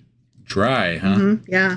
In the hour of mating, they acquired bodies like humans, but lost them immediately thereafter. Okay? Okay. So that's demons in general. Sure. Let's talk about Lilith. Okay. All these characteristics belong to Lilith, later the wife of Samael, angel of death. She is the subject of distinctive portraiture in Jewish myth and legend. She had an interesting origin, and equally as interesting was the persistence with which her fearful image plagued the superstitious folk through the centuries. Yeah. In ancient Assyria, there are 3 female demons called Lilith, Lilu, and Ardat Lilith. Interesting. The first Jewish reference to Lilith is found in Isaiah chapter 34, verse 14. Yea, the night monster Lilith shall repose there and shall find her a place of rest. Okay. And I'm pretty sure that was the moment when we were like, and we're doing a Patreon episode about Lilith. Right. Which I do think you're right. I do think we eventually released that as a public episode. It was just too important of it was too good. Yeah. There was too much good detail in it. Right. Yeah. Yeah. In the Midrash, which is the post supplemental text for the Jewish, whatever. Jewish writings Jewish about writings the Torah. That are still, well, maybe not still, but we're ongoing for years at least. They're still hashed over and talked about and added to in other versions. And sure. They're just important things that we reference, how different people thought about things at different times. I like the idea of that, though. I do have to say that, the idea that the Jewish faith has a book of their religion that is continually growing. Yeah. Is what I want to say. It's admirable. Because they're back and forthing. What do you think this meant? I don't know. What if it meant that? Yeah, but no, because that's not, if you look on page such and such, I hadn't thought of that. Okay, but what about this? That's really cool. Right. And with Christianity, there's literally no growth. No. There's no growth. In fact, these conversations happen, but not in one unified voice. Right. Which is why there are only 100 billion trillion different sects of Christianity. Well, and that's the only thing that happens in Christianity is the interpretations change. Right. That's the only thing that changes. Mm-hmm. But that's why we have a whole bunch of different types of Christianity. Right. There's not really a lot of scholarly endeavors to push forward what Christianity is with regard to the actual texts. You're not supposed to ask, what do you think this meant? Right. And that's basically what all those writings are. Yeah. That's what they all come down to. And who's to say we don't have something valuable to add today just as much as they had something valuable to add back then. Exactly. So it doesn't make any sense to me. Right. But we've decided that that's it. That's it. We're done. That's the end. We don't grow anymore. Nope. No growing. Yep. Which I'm like, that tracks. Boomers and older, they don't want to grow. They don't want to learn. They don't want to. They're always like these kids and their damn music. And I'm like, no, actually, as a Gen X, I love Gen X music. I also love today's music. I also love music from the 50s and 60s. I love music from all different ages because I'm not afraid to grow. Right. So, I don't know. If you're a boomer listening to this and you complain about music today, you are just not listening to the right music. Right. There's good music put out there. Yeah, I think that most anything that if you want to continue to grow as a human being, you have to be curious and open to new ideas. Mm-hmm. Always. Yeah. And I think we've had many talks about this to where we want to, like we've even told our kid, yes, please, smack us if we're stupid and stop growing. Yeah, like we just don't want to. If we are ever like, you just don't understand what it's like to be old and not know things, blah, blah, we're like, please just go ahead and either, like, if we can't be moved to understand what we're doing, just push us into a ditch. It's one thing to offer your wisdom, which I will grant. People who are older have wisdom. No, they have more experiences, which may lead to wisdom. Right. They can maybe have more wisdom. Okay. But it doesn't mean just because you're older does not make you right. Just across the board. Just because you've had more life experiences doesn't mean that you've interpreted them correctly and have something to offer. Right. You know? I mean, I think that shows in the amount of new ideas that have sprung forward as correct with regard to treating humans correctly since we were in our 20s. Yeah. We're talking about a 20 to 25 year span of time where, the entire idea of what it means to accept humans has changed. Right. And our language has changed, how we talk about things, how we, even in our own home, like, you might speak differently with your partner, in the secret of your house. You might reveal that you speak one way outside your house to be socially correct, but then come inside your house and you're like, but honestly, I don't feel that way. No, even in our own house, we check each other. Right. We still, just how we think has evolved. How we speak has evolved. Yeah, we take it very seriously as far as how we want to be correct, and we want to not correct. We want to be accepting of people for who they are. And to us, that is one of the most important aspects of being a human, is that we treat people equitably and without judgment. Right.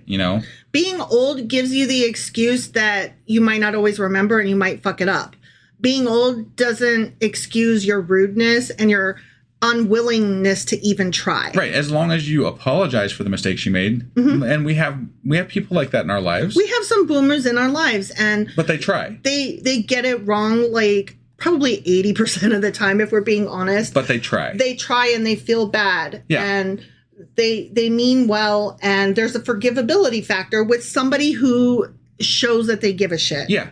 It's about making the effort, right? Yeah. If you are a boomer and you find that you no longer make an effort, go ahead and, will yourself right on over to a ditch, maybe. I don't know. Whatever. I'm just saying there's good music out there and you're missing it. Right. So sorry, that's true. That is true. All right, so in the Midrash and other post-biblical writings, Lilith is also described as a demon of the night. Okay. Rashi, the imaginative medieval exegete of worms, said that Lilith bore the human shape of a woman, yet had the wings of an angel. She is usually described in legend as an irresistibly seductive woman with long hair, because, seductive, beautiful women always have long hair. Yeah. If they have short hair, they're not attractive. Men like long hair. Like the Greek siren Circe, she seduces unwary men and then savagely kills the children she bears for them. Oh my gosh. Yeah. This personification of Lilith as a demon of vengeance against the children of men finds a most curious explanation in Midrash literature. Okay. Here we go, okay? Yeah. This is what we got into. Okay. When God created Adam, the first man felt very lonely in the newly fashioned world. So God, in his loving kindness, created Lilith from Adama, the same dust from which Adam had been molded. Okay. And that's where Adam took his name. Right, yeah. And whose name he bore. But before long, they quarreled. Why'd they quarrel, babe? Because they were equal. And what did Adam think about that? He did not like that. Mm-hmm. Yeah. Yeah. Apparently, God likes men more. Yeah. So. Imagine why. Why do you think that is? Because he's a dick. And because God was created by man. Well, yeah. Yeah. Yeah. For Adam, the proverbial domineering male wished to rule over Lilith.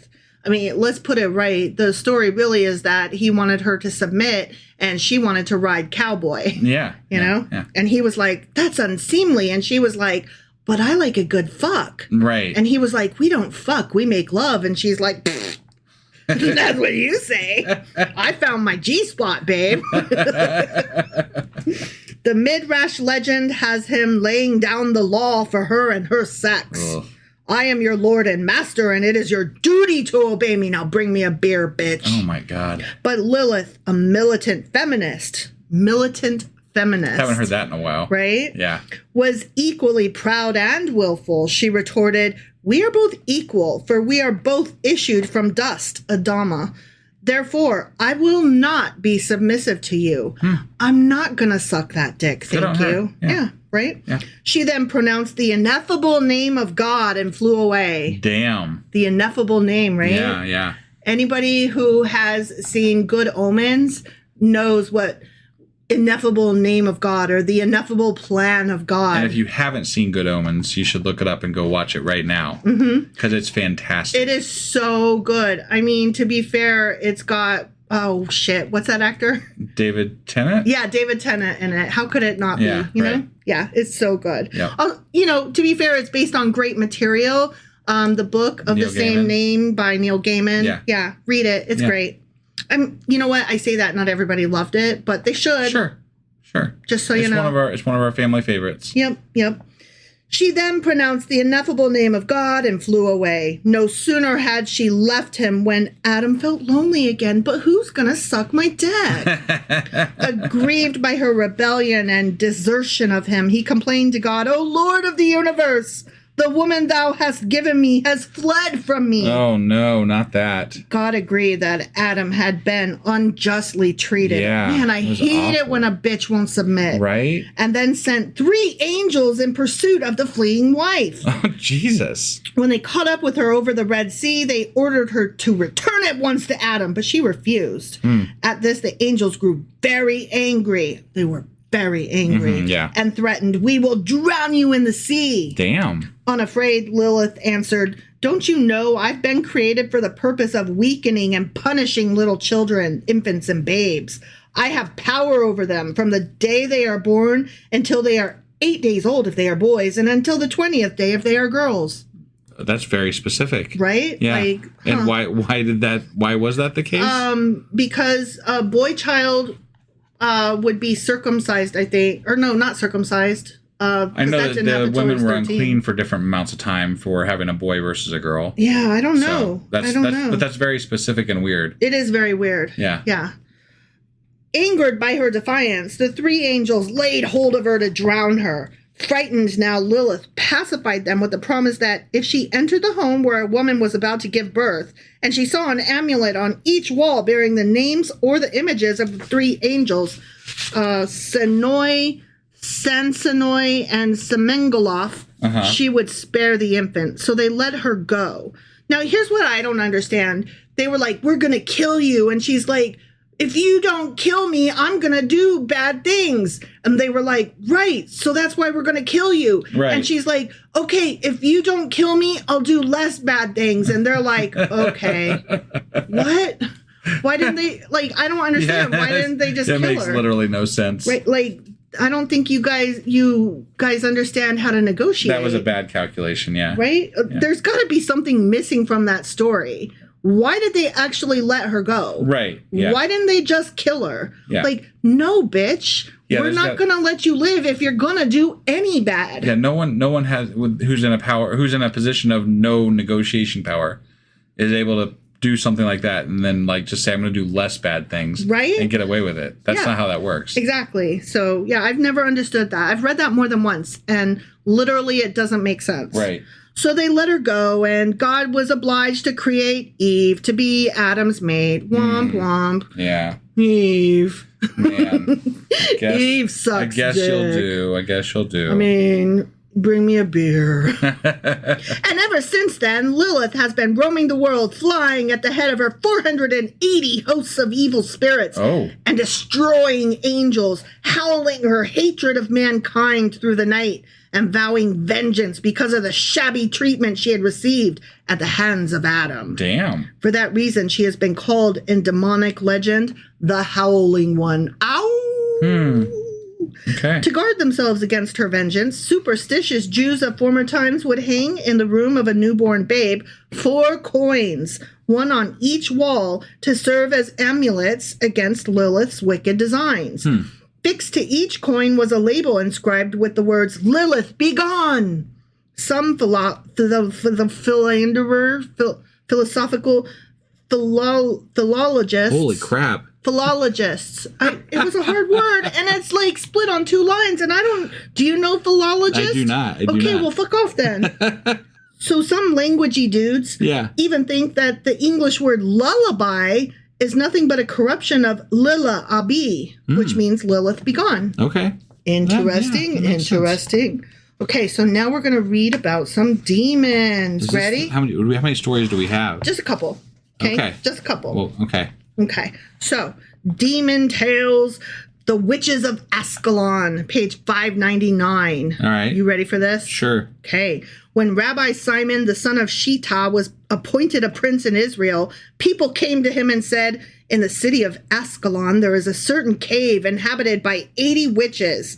One rainy day, Rabbi Simon gathered together 80 stalwart young men and gave each one a new vessel, a clean robe being folded in each. So I don't know what that means. Yeah, I don't Here's either. a vessel and here's a robe inside your vessel. Right. The young men accompanied Rabbi Simon to Ascalon, bearing the vessels on their heads so that their clothes should not be spoiled by the rain. Vessel. Yeah, right? Is that like a basket or something? Like, what the fuck is a vessel? I don't know.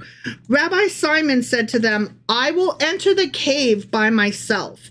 If I whistle once, put on your robes. And if I whistle a second time, all of you together rush into the cave, and each of you seize a witch and lift her up from the ground. For such is the nature of witches, that if you raise them from the ground, they can do nothing." I never heard that before. Nor have I. And I don't think that is true. Yeah. Like, what a random factoid. Right. Pick up a witch and suddenly she's powerless? Yeah, that's really weird. Yeah. Just for the record, vessel is literally a container, cup, jar, bowl. I mean, I know what the word vessel means. Right. I just didn't understand what it meant. I knew what it means too, but it just didn't make a lot of sense in that context. It still doesn't. So, yeah. It still doesn't. Right. So, thank you for that. Nothing. Right. Yeah. When Rabbi Simon arrived at the entrance to the cave, he shouted, "Witches, witches, open for me. I am one of you." Do you believe him? No, I don't. They said to him, "How is it your clothes are so dry in this time of rain?" "I walked between the drops of rain," he answered. Oh, I see. This was a trick to make them think that they had powers. And they asked again, "What have you come for?" And he replied, "To learn and to teach. Let each one of you show me what you can do, and I will show you what I can do." One witch uttered an incantation and bread appeared. Another brought meat in a similar way. A third dishes, and a fourth wine. Then the witches said to him, "Now what can you do?" Yeah, what can you do? To which he replied, "I can whistle once and cause to appear 80 young men clad in dry robes who will make merry with you and you with them." Oh, they about that's to fuck them witches. Horrible. He whistled once and the boys donned their robes. He whistled a second time and they all rushed into the cave. Simon said to them, "Let each one choose his partner." Simon said, huh? Simon said. Okay. Yeah. All right. Yes, he did. And according to their instructions, each of the young men lifted up a witch and then carried them away to be hanged. Thus was Ascalon rid of its 80 witches. The end. Yeah, how about that, huh? Yeah. Them some witches. So I guess Jewish folklore is not exactly free of shitty things towards women / witches. Right? Yeah. All right. Last one. Ready? I'm ready. We got the miser's transformation on page 612. Okay. In a certain city, there once lived a rich man. He possessed lands and gold and had chests full of costly vessels of silver inlaid with precious stones. Rich as he was also miserly. He never gave an alms to a poor man, helped no one in distress, and even kept away from the synagogue out of fear that he might be asked to make a donation. For this reason, he was nicknamed the Miser. Okay. Nonetheless, this same tight-fisted man could also be unselfish. He served as voluntary mohel to the newly born boys of the neighborhood and consecrated them to the faith of Jehovah and to the Holy Torah.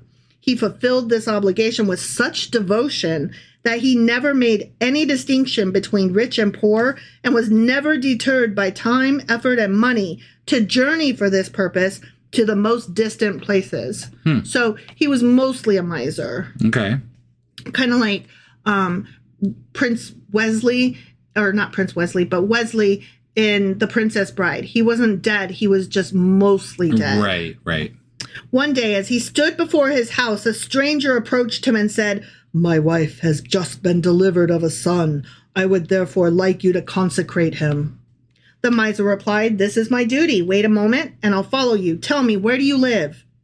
"I live far away," said the stranger, "but I'll drive fast. I've good horses and a light wagon." The miser went into his house, looked carefully over the securely locked chests that held his treasure. Then he bolted door and gate and followed the stranger. Okay. At first, the man drove at a slow, unhurried pace. The miser, who knew the countryside well, could see where they were going. But suddenly, the stranger started to whip up his horses that now tore away at a great speed. They sped by fields and woods and mountains and valleys until a mist fell and night began to descend. Okay. All this time, the miser had not heard one single bird sing or a bee hum or a brook gurgle. When the moon rose at last, he looked fearfully around him. What was his terror to see that the horses cast no shadow. Oh. They sped at a breathtaking speed, neighing and pounding the road with their hooves. The journey seemed to come to no end. When he saw this, he said to the driver with a quavering voice, "Where are you taking me?" Yeah. "We'll soon be at our destination," the stranger assured him. And even as he spoke, the dawn began to break. The mist lifted and the sun shone dazzlingly upon a little hamlet. It nestled in a verdant valley. Looking upon it, a peace such as he had never known before descended upon the frightened miser. The stranger drove slowly to his home, where he and the miser were soon surrounded by a group of men who greeted them with a hearty "Shalom Aleichem." The servants led the horses into the stable, while the host escorted his guest into the house. The miser stood mutely, regarding everything with astonishment. The magnificence of every object dazzled him. The furniture was inlaid with gold, silver, and gems. The doors were of carved ivory. Even the locks, bolts, and nails in the house were fashioned of gold and silver.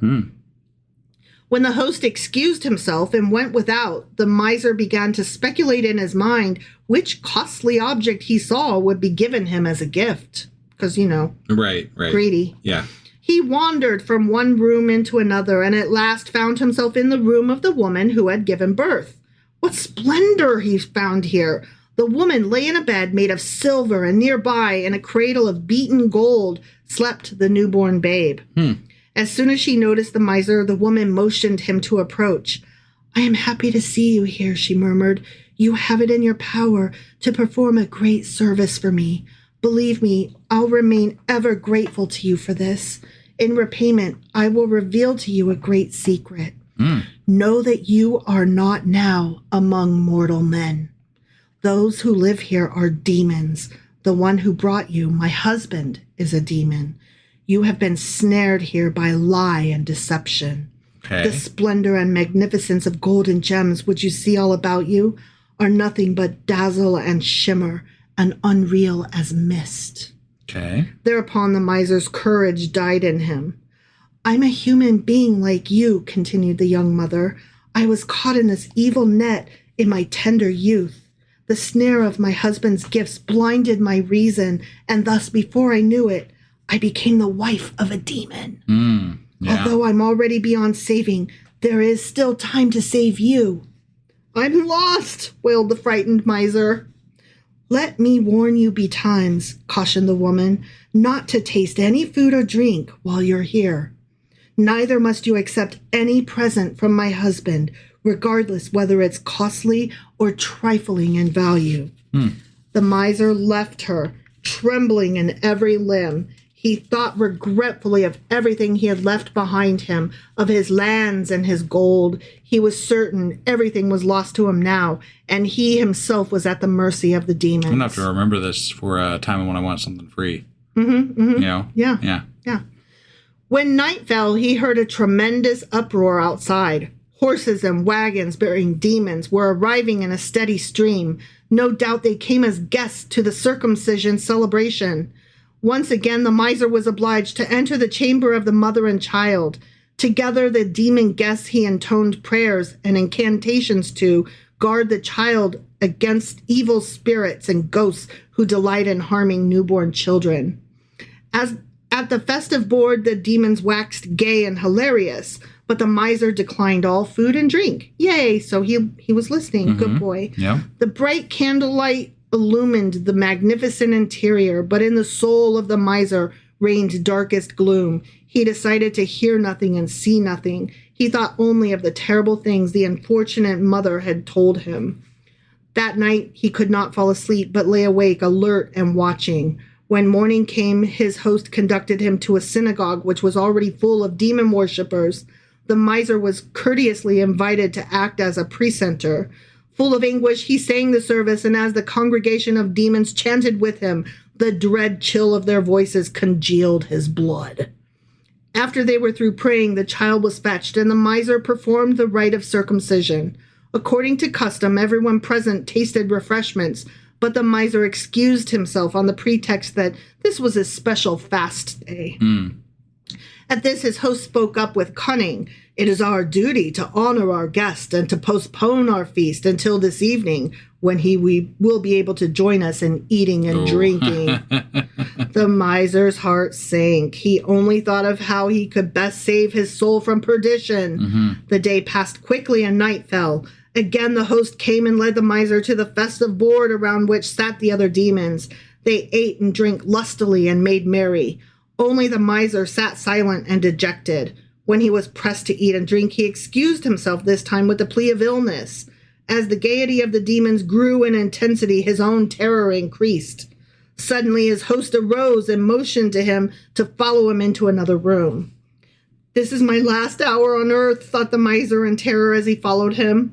As the demon opened the door, the miser's eye fell upon an astonishing array of beautiful and costly vessels. There's the vessels again. Yeah. "Since you have done me such a great service," said the demon, "I want you to accept a little token of appreciation from me. Choose what you like from among all that you see here." The miser was filled with consternation. "I have all the silver I want at home," he blurted. "Thank you just the same." Without a word, the demon led him into the next room. Here all the objects were made of gold. "Do you like any of these things?" asked the demon. "Thank you kindly," replied the miser hastily. "I have all the gold I want at home." Without another word, the demon then led him into the next room. The miser stood speechless with excitement at what he saw. Here there was no magnificence, no sparkle of silver or glow of gold. All he saw were bunches of keys, all sizes and shapes, hanging from nails on the wall.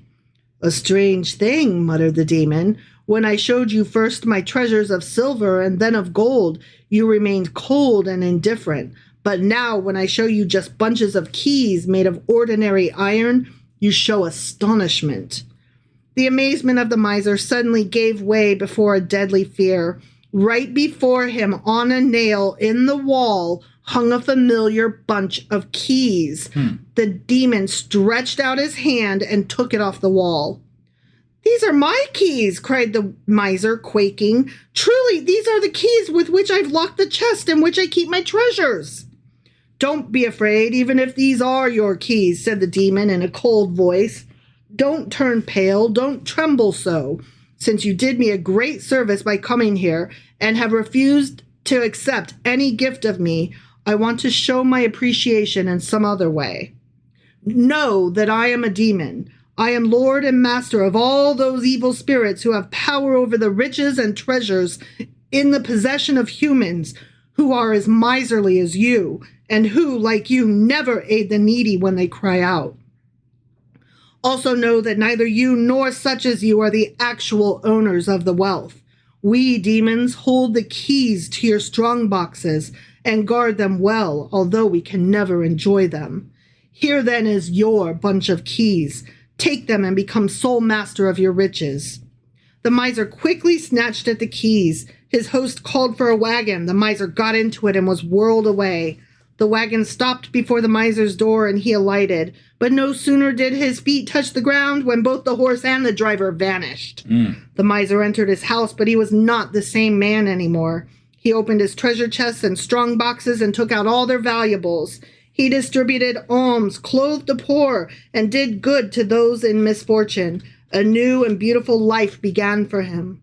From this time on, people stopped calling him the miser. Instead, they honored his noble example, and when he died, they followed him with blessings on their lips to his eternal rest. The end. All right. Well, is that all we have today for the book club? That is all we have today for the book club. The book club. Yeah. All right. So that wraps this episode up for today. I'm going to get the weekly wrap up out here shortly. And then we will be back on Monday with Ezekiel chapter 11. All right. We'll see you guys then. Bye.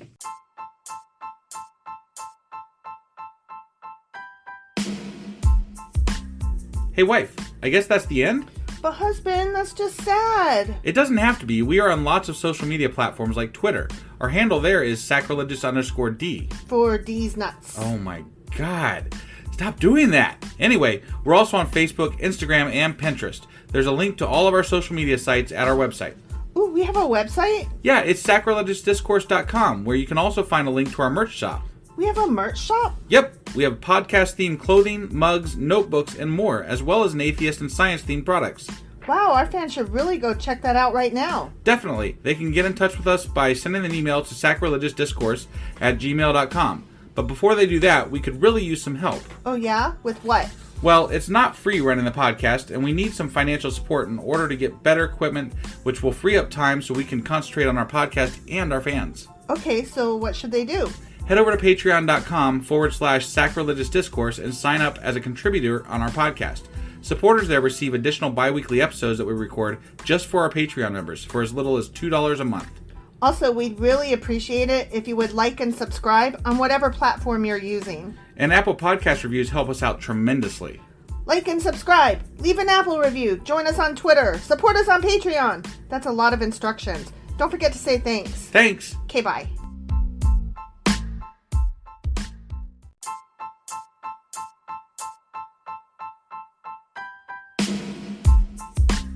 Hey, wife, I guess that's the end?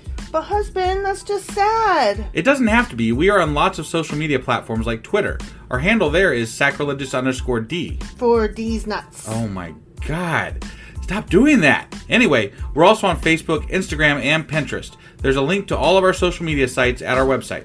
Ooh, we have a website? Yeah, it's sacrilegiousdiscourse.com, where you can also find a link to our merch shop. We have a merch shop? Yep, we have podcast-themed clothing, mugs, notebooks, and more, as well as an atheist and science-themed products. Wow, our fans should really go check that out right now. Definitely. They can get in touch with us by sending an email to sacrilegiousdiscourse@gmail.com. But before they do that, we could really use some help. Oh yeah? With what? Well, it's not free running the podcast, and we need some financial support in order to get better equipment, which will free up time so we can concentrate on our podcast and our fans. Okay, so what should they do? Head over to patreon.com/sacrilegious discourse and sign up as a contributor on our podcast. Supporters there receive additional bi-weekly episodes that we record just for our Patreon members for as little as $2 a month. Also, we'd really appreciate it if you would like and subscribe on whatever platform you're using. And Apple Podcast reviews help us out tremendously.